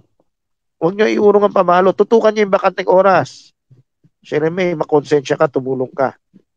Okay? Hindi lang dito sa Saldia family, Eno family, o Persenas family, alam ko na may baby pa rin sila. So, meron din dito Tatay family. Iba-ibang pamilya yan. May baby dyan. So, sana mag-ampon kayo, tumulong kayo, maghimo kayo. Kahit magulang ampunin nyo, anong gagawin, no? Kompletuhin nyo, wag yung konti lang. So, ito yung knowledge of good and evil. Kung maaga pa, nalapatan nyo na ng remedyo, hindi na kailangan lumala. Yung istorya sa Old Testament, mga lumalala yan Kasi iba pa yung kay Abraham, iba pa kay Noah, iba pa kay Moses, iba pa kay David. Diba? Padagdag lang ng padagdag yung mga remedyo. Ngayon, para sa atin, kailangan natin lumago. Pag lumago tayo, kasi lumalago rin yung kaaway dito sa mundo. Itong technology, paglago to itong cellphone. Pero pag hindi natin inunahan, gamitin to, sino yung gagamit? Gagamitin pa rin ba nila? Oo. Sa trabaho, sa pag-aaral. Pero gagamitin na rin sa Diyos-Diyosan sa mga basurang pagkain. So unahan natin, mas malaki dapat yung real estate natin, mas malaki dapat yung okupa natin. Di ba? Huwag mo hayaan yung squatter, mauna, tapos pagpaalisin mo na, babayaran mo pa sila. Maglalaban pa kayo. Di ba? Parang kanila'y lupa. Unahan mo. Sakupin mo na, bago pa sumakop yung nangyari yan sa Israel eh. Aagawan sila sa squatter tsaka yung mga lahi ni ni Shem lahi ni Jacob, lahi ni Abraham. So sakupin natin bakanting oras na anak natin, yung mga kapatiran na bakante, o labas tayo sa PTE, progressive ministry tayo, maraming kapatiran bakante. Kung madali lang suriin kung anong kinakain nila, titignan mo lang yung Facebook nila o tignan mo gaano karaming kapatiran nag-share ng Word of God. Mas maraming pang sinishare ng Word of God yung ibang church na miyembro. Hindi ko sinasabing walang word din sa ibang church, no? Yun dapat gayahin natin. Kakaunti lang sa atin nag-share ng Word of God. Ang tinutukoy ko yung mga anak, Ang makikita, kahit mag-plastic lang, wala eh. Kahit mag-robot lang, wala eh. Kahit mag-kunwari lang, mag-ipokrito lang, wala eh. Diba? Aminadong demonyo eh. So, sakupin natin, i-assert natin, iutos natin, mag-share, mag-live. Ano? Kahit hindi natin sariling live, kahit share ng iba. Di ba? Ako nag-share kahit denomination na post. Sinong young people natin nag-share ng denomination na post? Di tayo ganun karamihan. Madali-dali lang. Pero wala pa nakaisip, di ba? Hindi kasi namin yan agad ang paggawa nyo. Paggawa nyo yung comment sa agutan, di ba?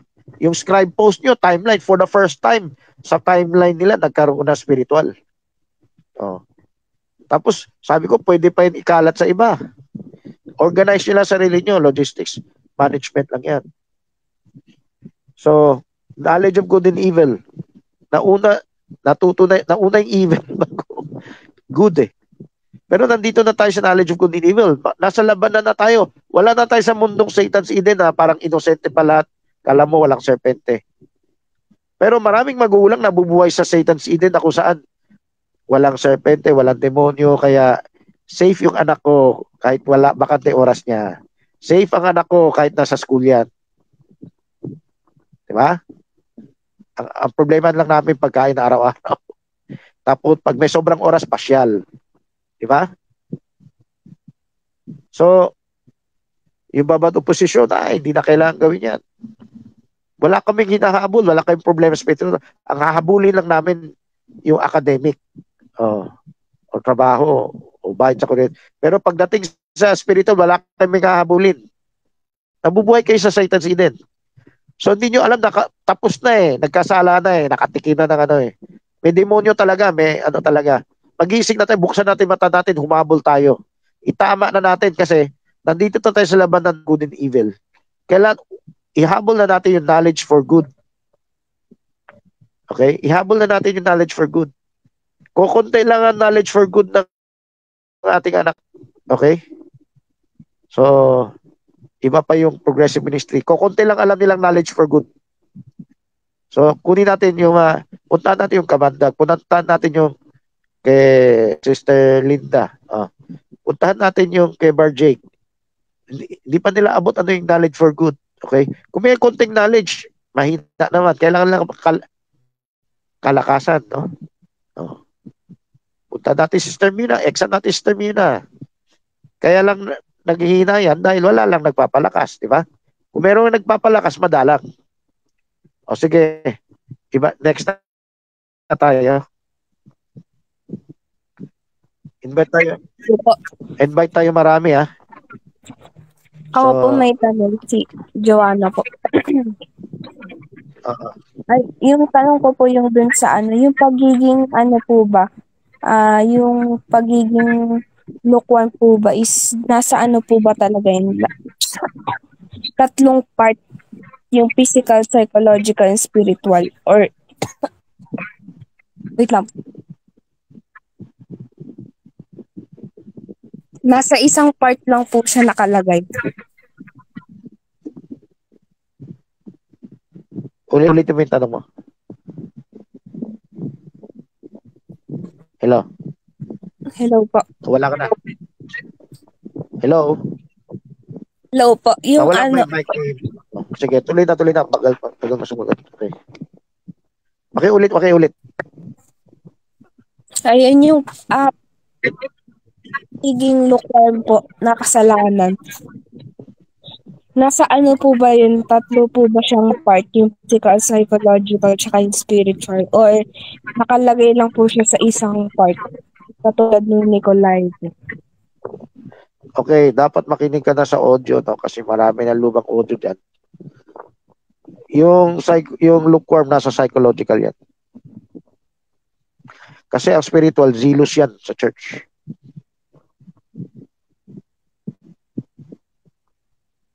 So yung lukewarm nasa letter B, nasa psychological.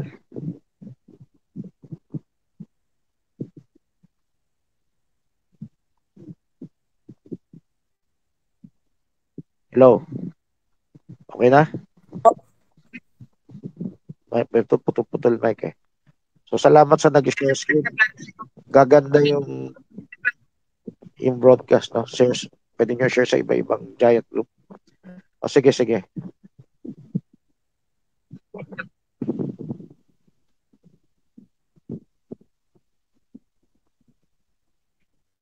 Tuloy. Oo. Problema yung mic.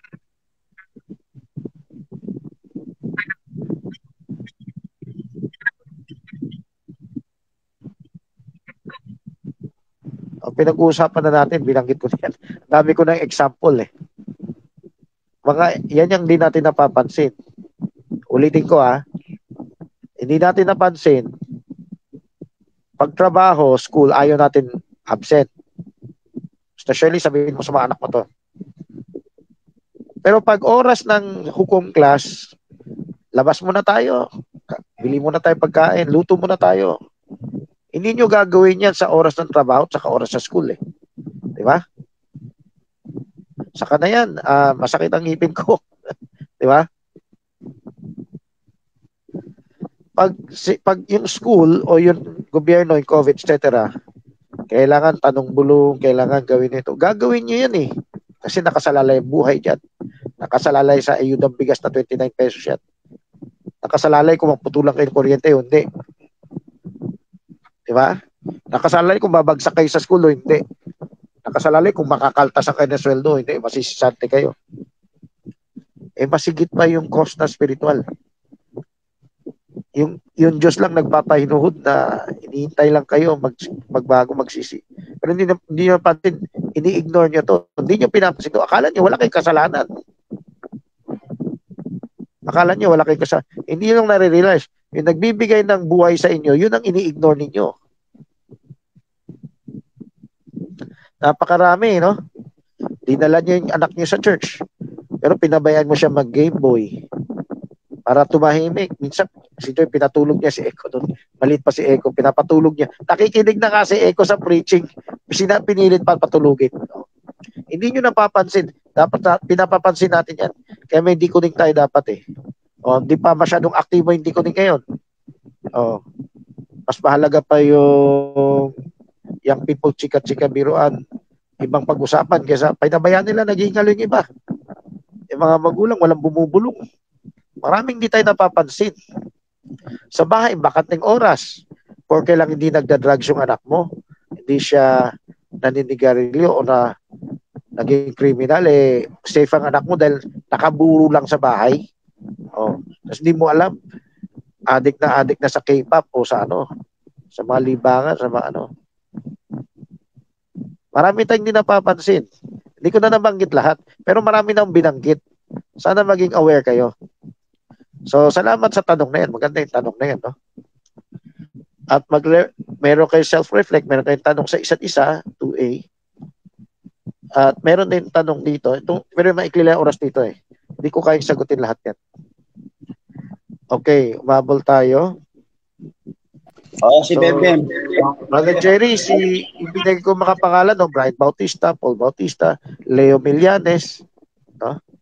Subukan mo, quarter tayo. May tanong po ako. Sige, tuloy. Bem po. Okay. Ano po ang kaganapan ng Romans 1:25 sa pamilya? Yung priority. Tignan mo, pag pagkain, sakit, kandara pa kayo. Pagdating spiritual, di kayo namimitik. Di kayo nagbabantay. Di kayo nagpapaalala. Diba? Okay lang. Yan ang labanan natin. Nasa psychological pa tayo. Pag naging zealous kayo, ibang labanan na yan, no? Berean or Nicolaitan. Pero kung natupad nyo yung 2A tsaka EA1, medyo mananagumpay na rin kayo sa Nicolaita. Kasi kailan makakompare kayo ng patas para hindi kayo Nicolaita. Kaya nyo ito i-depensa sa iba. Hindi kayo parang sinubo nyo lang to. Ngayon, nasa level na susubo pa lang kayo eh. Parang baby pa kayo, kailangan i-robot nyo pa to eh. Sana umabot kayo sa level na kaya nyo itong i-depensa sa iba, hindi na kayo Nicolaita. Okay? Yung iba, nagdedepensa na bulag, no? Walang alam sa iba. Basta gusto lang nila makinig sa kanila yung tao. Level 4, ganyan. Ayaw nila makinig. Kung sabagay, halos lahat ng level ganyan eh. Ayaw nila makinig. Gusto nila sila pakinggan. Kayo, dapat graduate na kayo na makinig sa iba kasi nag-EA1 na kayo. Okay? O, sige. So, next question. Sabado tanungan pa rin ang pamagat. Pero pwede natin lagay 10 commandments, no? 10 utos. Sige, Sister Remy. Si Ed sana patanong.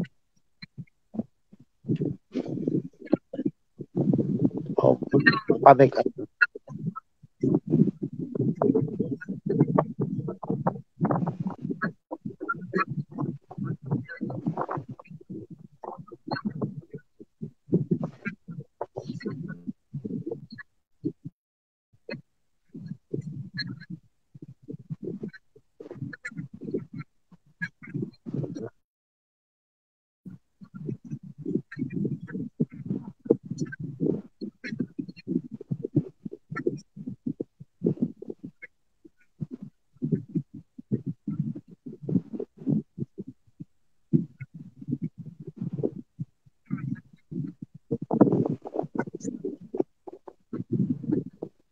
Kunwari,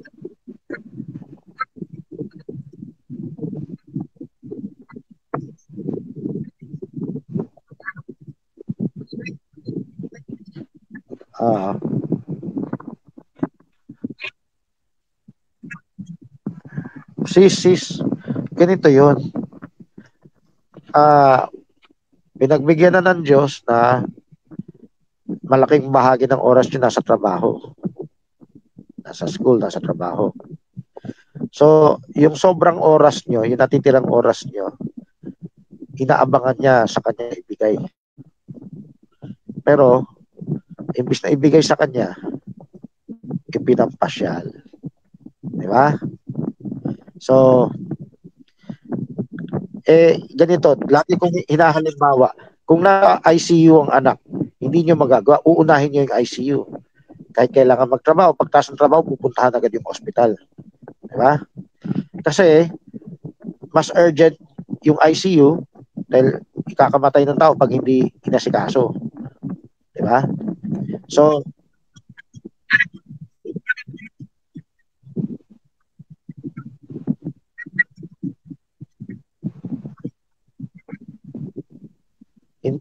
ganito yun, hindi ko mamomonitor yun. No, parang lulusot ka lang sa monitoring. Pero nasa puso mo na yun. Meron ka bang ICU condition na wala? Yung extra oras na yun, nakikita mo ba yung ICU condition na wala? Kunwari, nasa ICU pero nag-mall ka. Kung kaya yan dahil bawal ka munang pumasok sa ospital, siguro pwede patawarin yan. Okay lang yan. Pero kung kaya mo na pumunta, kunwari, kailan bumili na ako ng gamot, no? Kundi, pang-ventilator, kailan magdala na akong pera pambayad sa oxygen, no? Kaya yung kapatid ko nun about oxygen. Sobrang mahal, pero kailan bilhin. Pero kailan dali pa yung pera, kanya kung kandara pa kami. So, kunwari, yung oras na kaya mong bilhin, puntahan, pero ipinagliban mo dahil gusto mo muna magmol-mol. Parang sa mundo ng katinuan parang siraulo ka, di ba? Walang gagawa ng ganyan sa matitino sa mundo Ganyan type natin sa spiritual. Kunwari, hindi mo naman planado, napadaan ka lang, okay lang yan. Pero kung sasadyain mo, kunwari, pwede ako maghabol ng makeup. Pwede ako maghabol doon sa kinig broadcast o kaya assert, itutukan ko yung young people o yung kabataan, tumulong ako dyan. Pero hindi. Saka na yan. Gusto ko muna kalimutan lahat yan. Di ba? Ayun. Sa type ng katinuan ng lupa, ganyan din sa spiritual. Hindi mo lang nakikita kasi. Gutom na, ayaw mo pa bumili kasi gusto mo muna pamasyal, mga ganyan. Pinagpalit mo na. Mamamatay na sa gutom, sakit o at sa ano man. Papuputulan ka na ng kuryente, sinadya mo pa mag-mall. Parang mga ganyan, no? Hindi mo pa pinuntahan na Meralco, ayaw mo lang magpila. Mga ganyan. Hinalimbawa ko lang to para makita. May urgent. Kung kaya, yung oras na extra, kaya mo tulungan yung urgent, hindi mo pa tinulong, yun. Yan yung sisay ko sa puso mo. Alam mo sa talaga na yan, kaya mong ihabol yung urgent, hindi mo hinabol. Wala rin sa katinuan yun. Ngayon, yung hindi mo sinasadya, napadaan ka lang, ang ganda. Pero napadaan ka lang, hindi mo sinasadya. So, yun hindi malaking kasalanan yun. O kaya, hindi naman nawala yung dapat mong gawin. No? Isang oras, nadaan ka lang, kumain ka lang sa labas, sandali lang. Hindi naman yan ang puso mo Ang puso mo, may urgent at nabumubuelo ka lang Basta nasa puso mo yung atraso sa spiritual, yung kailangan sa spiritual, yung panandali ang kain sa labas, okay lang yan. Ako rin kumakain sa labas, pero wala lang kasi makakain na mura kaya kailangan kumain sa mahal, sa Jollibee. Pero hindi yan ang ano ng puso ko. Iba yung nasa puso. Labas muna tayo. Unwind muna tayo. Tingin-tingin mo tayo, ganda-ganda ng ano. Iba yun na yung puso Iba yung alalang-alala ka, pero nadaanan mo, ang ganda niya na. Sige, pero hindi yan umuukupa sa ano mo. Sa priority mo. Di ba? Tumama lang, kailan mo bumili, kailan mo kumain. Yung mag-enjoy niyan, pag wala ng emergency. Nasa katinuan tayo, kung tumatakbo na, ang dami ng barkadang ka-sharing ni Ed. Ang dami niyang kusang DVBS. Para na siyang pastora. Naghuhukom class siya sa mga iba-ibang kapatiran. Sige, paminsan-minsan mag-mall ka. Diba? Na mag-unwind ka. Pwede ka mag-relax kasi halos lahat ng kapatiran super church na. Swimming kayo, sama ako. Diba? Ngayon, swimming kayo, sama ako. Tapos may ganyan. Hindi yung matatahimik. Hindi yung matatahimik. Dapat nasa katinuan tayo kung gusto natin mag-enjoy ng tama. Nasa katinuan yung tapos ng emergency. Di ba? Nagawa na natin. Nari, yung pinagbabadan ko, nabanlawan na. Hindi baho yan. Nasubukan ko na, pabayaan yan Ang baho, nagsisisi ako. Tanggal-tanggal. Ang tagal-tagal matanggal yung baho. So, may mga bagay hindi mo pababayaan Di ba? Wala ako sa katinuan dahil tamaritis ako doon sa babad. Bukas na. Pwede naman. Pero yung bukas ko, yan, mabaho na. Lumampas lang na isang araw, mabaho na. So, kayo, alam nyo yan sa material na mundo. Ganyan din sa spiritual na mundo. Kailangan nyo mabuksan ang mata nyo.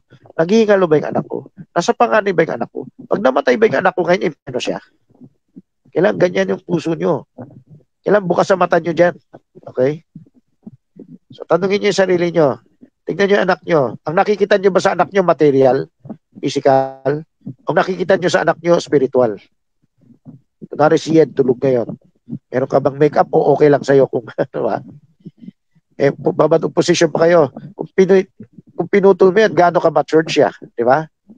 baka yung level mo na matured, excited lang siya maghanda ng paksa para sa ligtas na. Hindi. Ang kaligtasan natin, marami siyang barkadang ka-sharing. Marami siyang 2B na tinuturuan. Kung wala, huwag ka magkumpiyansa. Yung kumpiyansa, mali yung sariling diskarte. Diyos-Diyosan din yung sariling diskarte. O sige, tanong. Tanong. Kala ko, Steremy, wala ka pa sasabihin? Naputol ba yung signal mo? Hello? Yung boses mo nawawala-wala. Hello?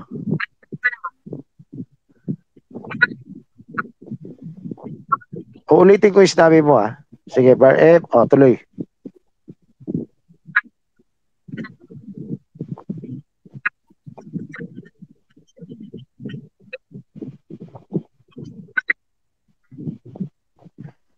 Ito yung content to. Ito yung content to. Kunwari, hindi ka na nagtabi babad oposisyon, no? Para mag-isa siya. Hindi mo alam kung gusto niya gawin, hindi niya gusto gawin. Nangyari yan dati, di ba? Nasa kanya. Hindi ka pa na-alarma. Kasi nakikyutan ka sa mga aso, no? So, kung meron siyang ibang kachat na hindi mo pinapabasa sa'yo, hindi ka pa na-alarma. May mga bagay, kailangan mo na revelation para ma-alarma ka. So, ang revelation, kung kunwari, hindi ka meron na inalam mo sa, parang sariling diskarte yan. Sarili kong analysis, safe siya. Ganun lahat ng magulang. Bukod sa'yo, lahat ng magulang, wala silang iniisip na yung anak nila nasa peligro. Ikaw, hindi mo lang halata sa sarili mo. Hindi ako ganun. Oo, pero meron kang hindi napapansin. Pag meron pinapapansin sa'yo, bakit mahalaga yung babad opposition until dumami ang 2B? Pag hindi dumami ang 2B, binitawan mo yung babad opposition, pwede ba barkada niyang ka-sharing niya? Posible ba magkaroon ng secret LCM yan? Posible ba mag-enjoy ulit sa K-pop pelikula Netflix yan? Hindi pa yan matured.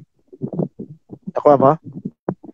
Nung huli nating recording dyan, oo, meron nga, napatunayan mo, meron nga. Pero naaabala ka lang sa iba-ibang bagay, kaya nalilimutan mo yan. O parang di ka pa ganun ka-alarmado. Kailangan umabot yung revelation mo na, ay, di ko dapat bitawan pala yung babad until marami na yung barkada ka-sharing. Kasi yung babad, parang mama's girl mo na siya na sa'yo umaasa. Habang sa'yo umaasa, matuturuan mo ng tamang LCM yan. Anak, whether hindi mo planado o planado mo, ito kailangan, huwag mo kakalimutan, anak, ha? Kailangan Christian, Berean, convert ang maka-LCM mo. O at least maiwanan mo ng ganyan. Wala. Kasi pag walang babad opposition, ang maghuhubog sa kanya, sino yung kausap niya? Sino yung kausap niya? Mas malaking kausap niya, mga worldly. Inaamin mo naman yan eh. So, pansamantala, sasalo muna yung babad opposition mo. Di katuwang na kahit trabaho, etc. Di, barkada, ikaw magbibigay, ito magandang kaibigan o kaibigan mo. Hindi pa mature, hindi pa healthy, hindi pa pwede bitawan ng ventilator eh. Hindi mo pa pwede ilabas sa ICU. So may mga bagay, akala mo safe, pero hindi mo napapansin. Sumasabay ang serpente dyan. O patagulang, o parang pasikreto. Meron tayong pamangkin ng isang manggagawa dito. Akala niya matured na, safe na. Pero walang mas maradang ka-sharing. Hinahabol ko, hindi ko pinapansin. Ayan, napuruhan pa rin. Tapos sasabihin ng iba, ayan, nahigpit sa hukom. Kaya nahulog, kaya ayoko maghigpit sa anak ko. Bibigyan laya ko yung anak ko. Kasi yung hinigpitan dati, na maganda yung bunga dati, matino talaga. Nahulog pa rin. Diba? Kasi sa huling dali, nagsariling diskarte sa hukom eh. Pero maganda yung ginawa dati. Ang ganda ng bunga, talagang interesado. Pero hinanapan ng butas nung bumitaw sa hukom.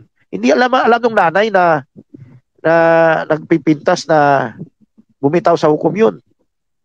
Kaya lalong hindi niya hinigpitan ang anak niya, lalong binigyan laya niya yung anak niya, lalong hindi niya, pag siya hindi hinigpitan sa hukom, mahigpit yan sa material na bagay.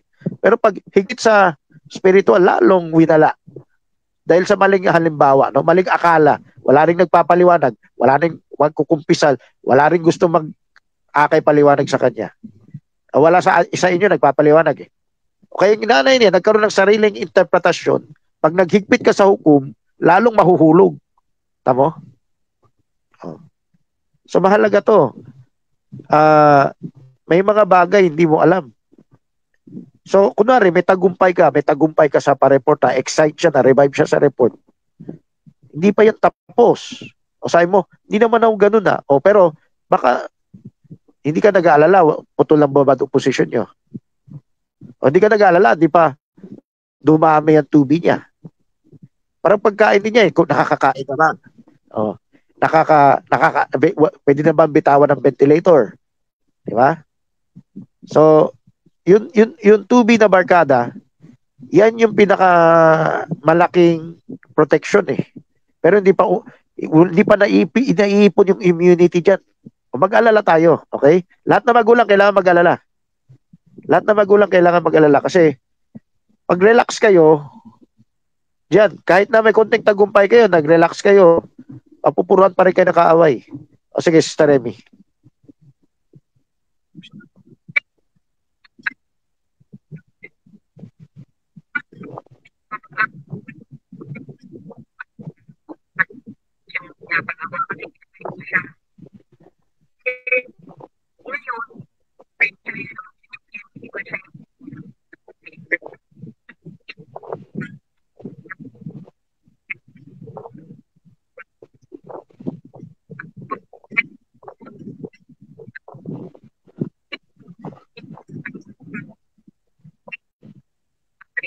Ito, sis, kung hindi mo siya babad opposition, gaano karami ang naiipon niya? Dati, mabilis si Joanna, si Owarut, no?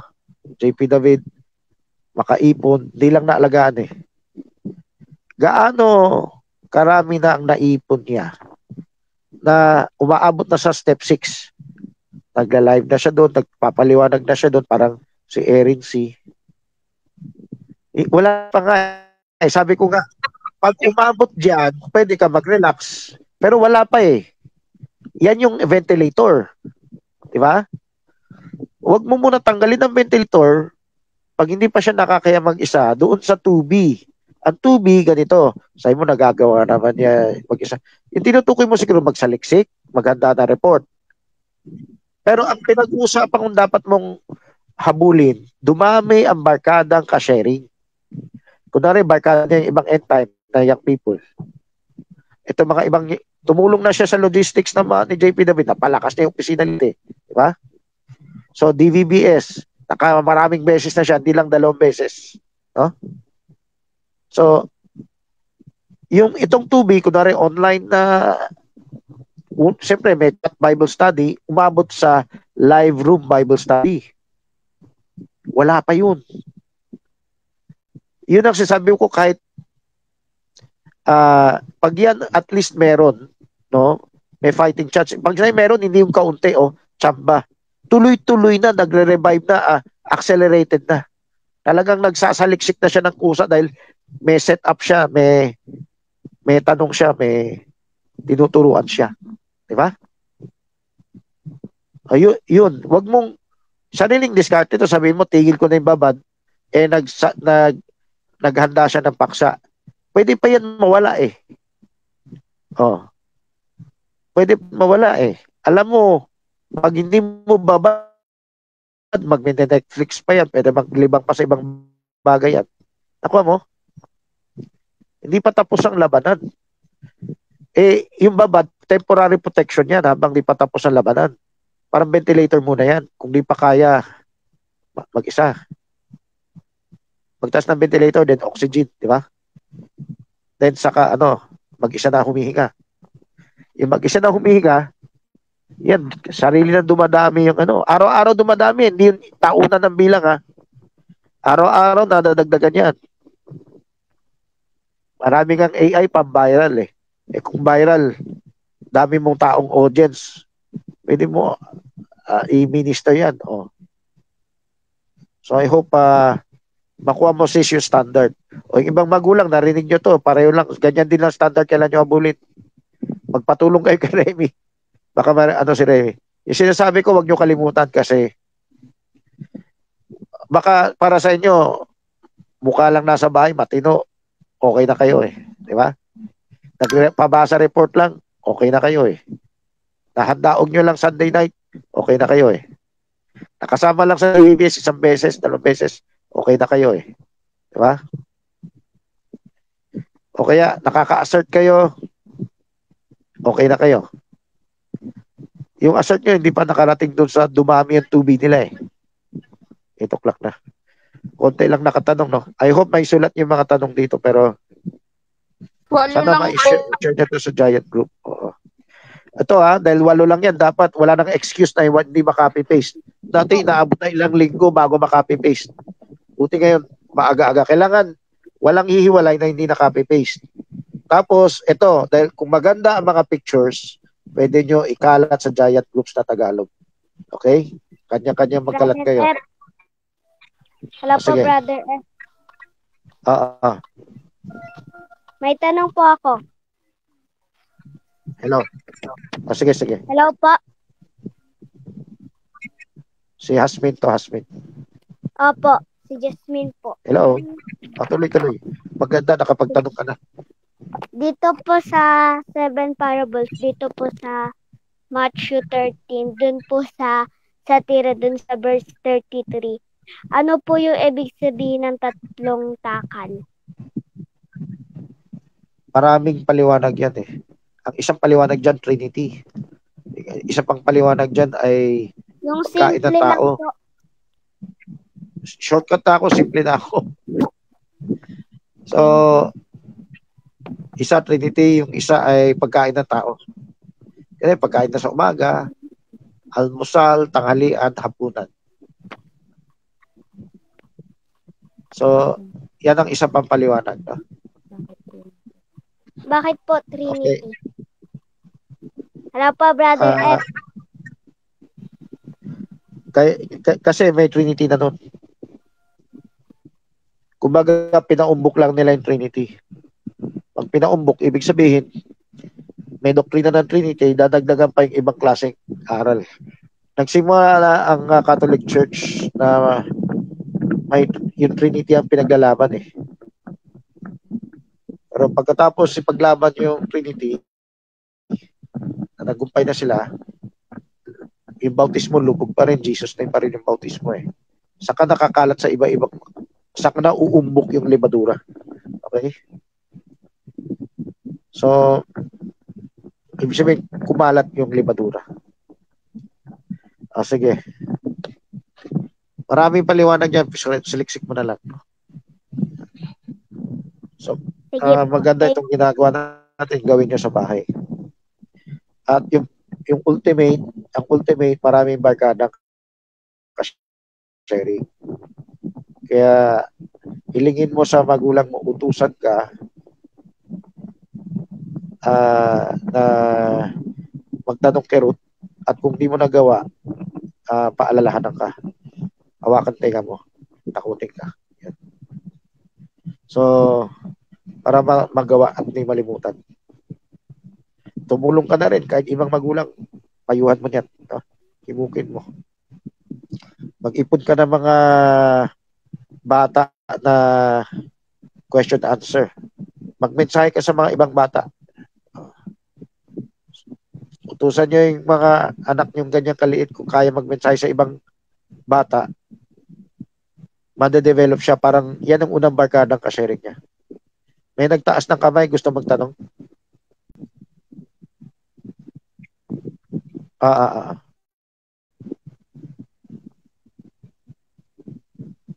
Hello. Tuloy. Hello. Baka walang tanong. Okay. Kung walang tanong, ang workshop natin, so salita lang kung may tanong pero kung walang tanong, pero kung importante yung tanong, pwede rin tumawag sa akin. Yan yung tamang damdamin na kumabol. Parang aalis na yung aeroplano, pero sayang yung ticket. Sige, sino to? May ma? Oo. Tanong ko pala is yung wala tuloy. Kasama pa ba or isusulat pa ba sa Book of Deeds yung mga mangyayari sa millennium? Kasama. Kasi hahatulan din yung mga nagrebelde. Yung hindi nagrebelde, hahatulan din. So, yung hindi lang kasama sa hatol, yung na-resurrect na sa first resurrection. Nahatulan na sila sa bahay ng Diyos. Papaksa ko yun minsan, no? Judgment begins at the house of God. Kaya kailangan natin hukom kasi kung gusto natin ma-exempt sa Great White Throne Judgment, ngayon pa lang magpahukom na kayo. Okay? Okay. Magpa-commission, magpa-train kayo, magpa-judge kayo kung tama ba yung ginagawa nyo, mali yan. So, angkop ba yan sa standard na gusto ng Diyos? Okay, may hahabol.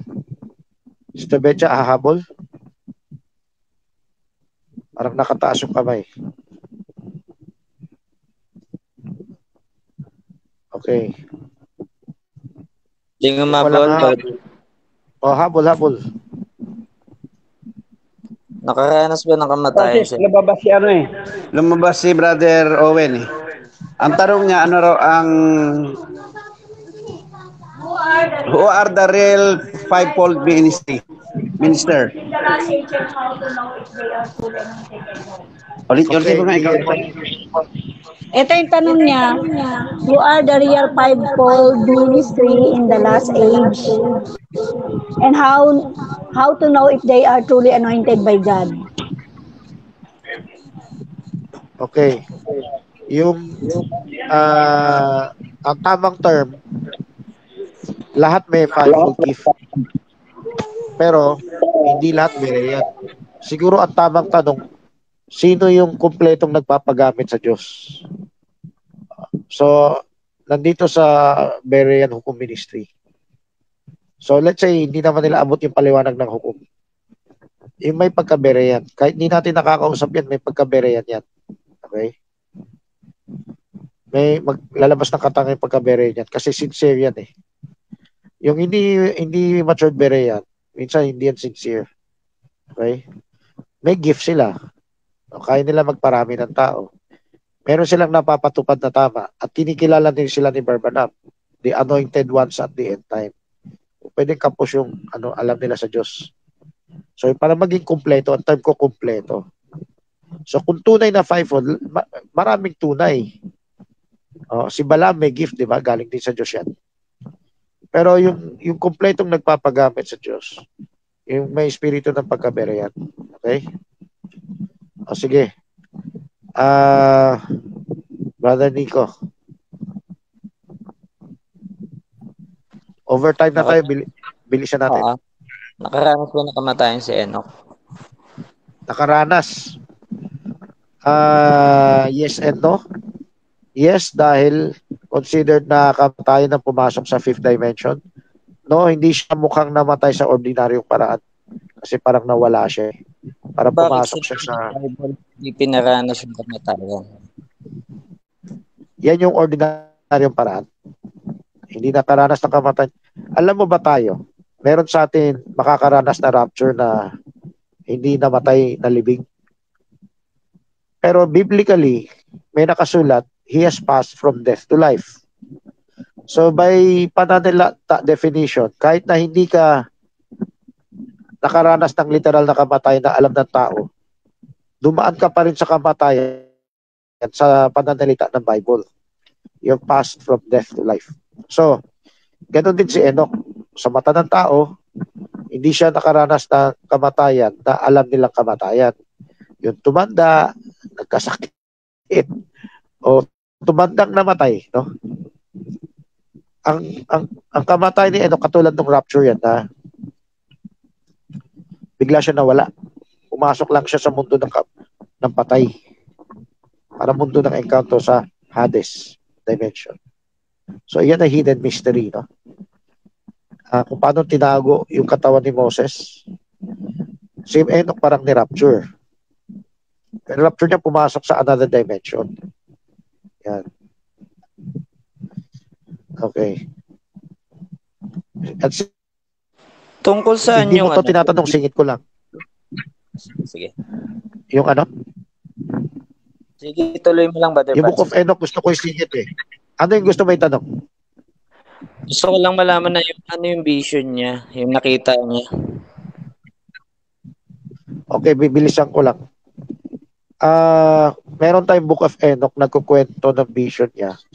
Kaso, maring may tama, may mali dyan. Yung tama, syempre, yung susog sa Bible revelation natin.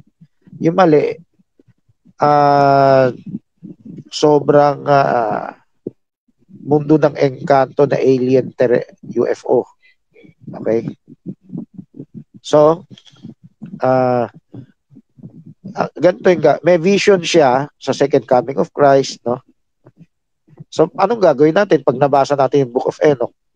Ikukumpara mo lang sa revelation natin. Merong susog, merong sobrang out of this world. Pag out of this world, posible ba nakita lang niya yung vision o nasa anong world? Ang out of this world, yung kasing tangkad ng mataas na building yung giants eh. Okay. O sige. So, Brother Francis, yung revelation is sapat na din sa vision na ipinakita kay Enoch. Yung revelation natin ba tinatanong mo? Yes, ito yes. lang masasabi ko pag binasa mo yung Book of Enoch. Para ka rin nagbabasa na kulang sa unawa at commandments. So, yung kailangan mo yung revelation natin na spoken word. Kailangan natin yung progressive revelation natin. Kailangan mailagay sa tamang lugar yung kanyang mga nakikita. Actually, sa libro niya, hindi lahat vision eh. Meron doon talaga nangyari. Parang may 50-foot na giant eh. So, alam mo magkano katangkad yung 50-foot? Alam natin giant sa Bible, 10 feet, 15 feet, 20 feet, di ba? 50 foot, ano yan? Isang building na yan eh. So, maaaring hindi yan sa panahon ng Genesis 6. Maaaring nasa panahon yan ng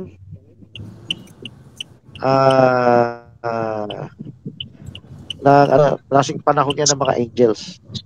Okay? So, kailangan natin na spoken word revelation sa pag-unawa sa Book of Enoch. Kasi hindi naman lahat yan absolute, okay? Meron libro labas sa iligtas sa atin. Yan ay depende.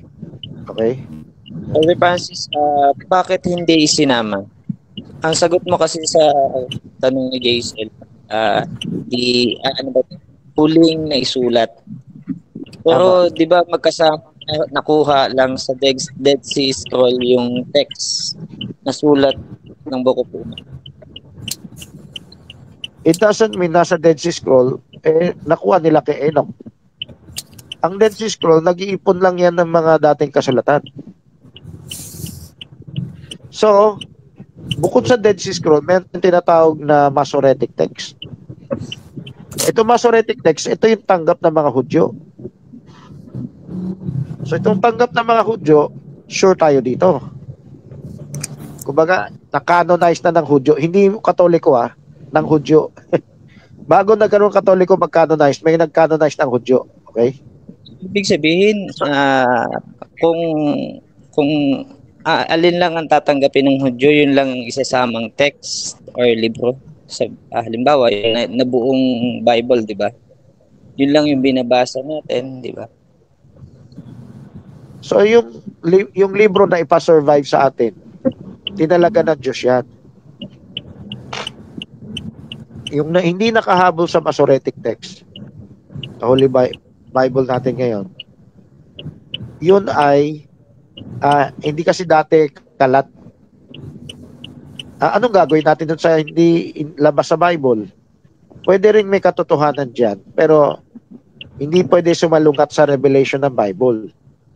Halimbawa, may ibang kasulatan na nagsiping yung serpente at saka si Eve, pero hindi mo mabasa sa Bible natin yan, direkta.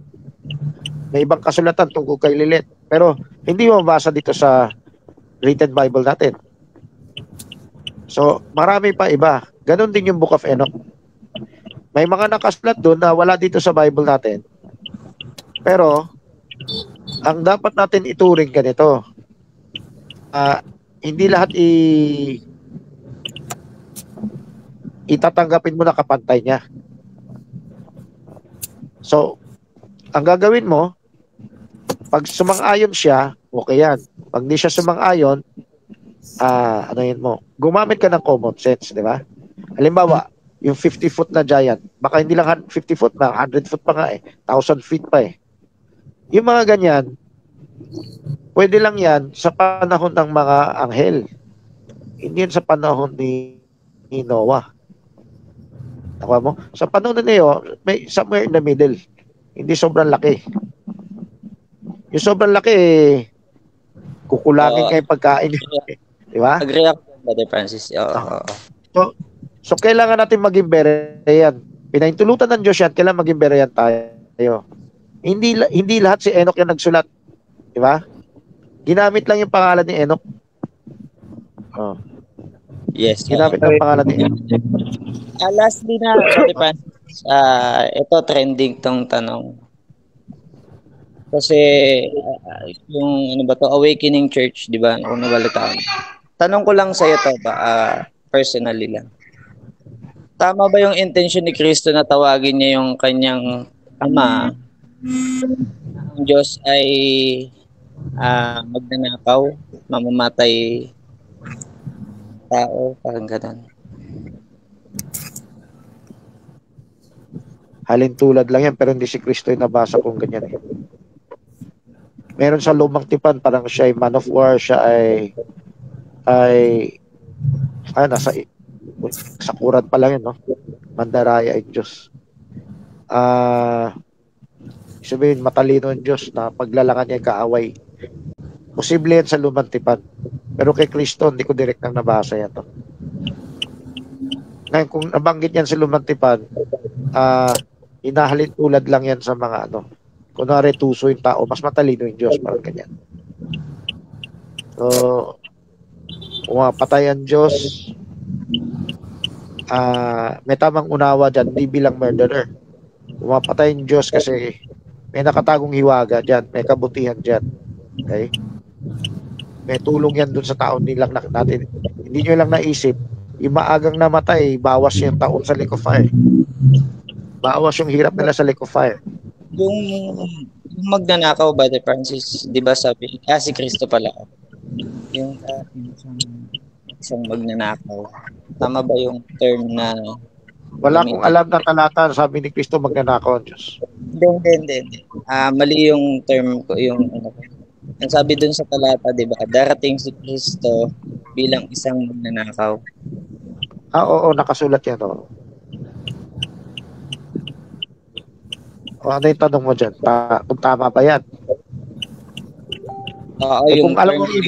Kung alam mo ibig sabihin, hindi yan mali. Kasi magnanakaw, pag dumating yan, wala naman paalam yan Di ba? So hindi siya magnanakaw, katulad ng magnanakaw na hindi mo alam. Di ba? Kaya dapat wag kayo relax. Kunwari, hindi mo alam anong oras darating, hindi bantay sarado ka.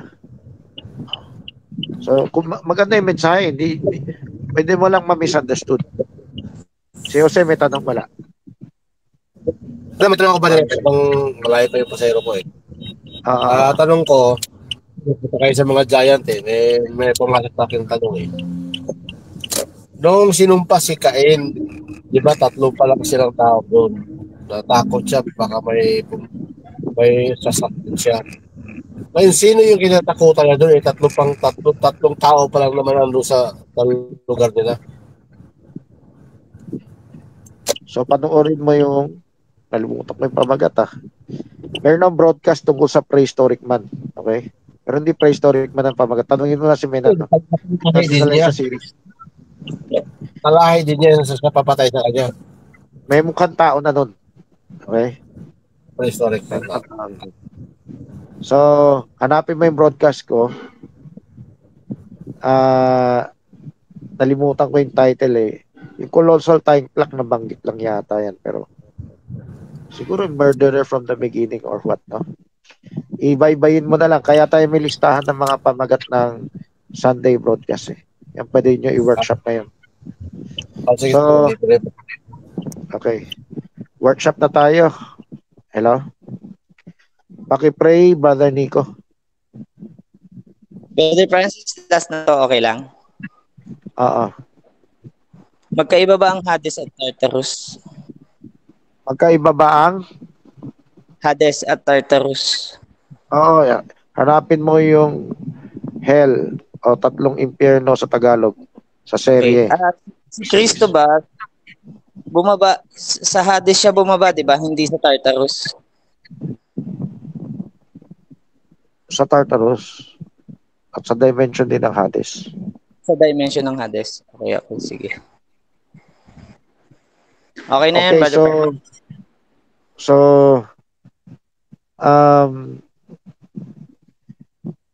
Ang workshop natin ay yung tanong, scribe post, at yung mga title, yung last Tuesday pa, no? Lahat ng title ng Sunday broadcast. Nakopya na ba sa timeline?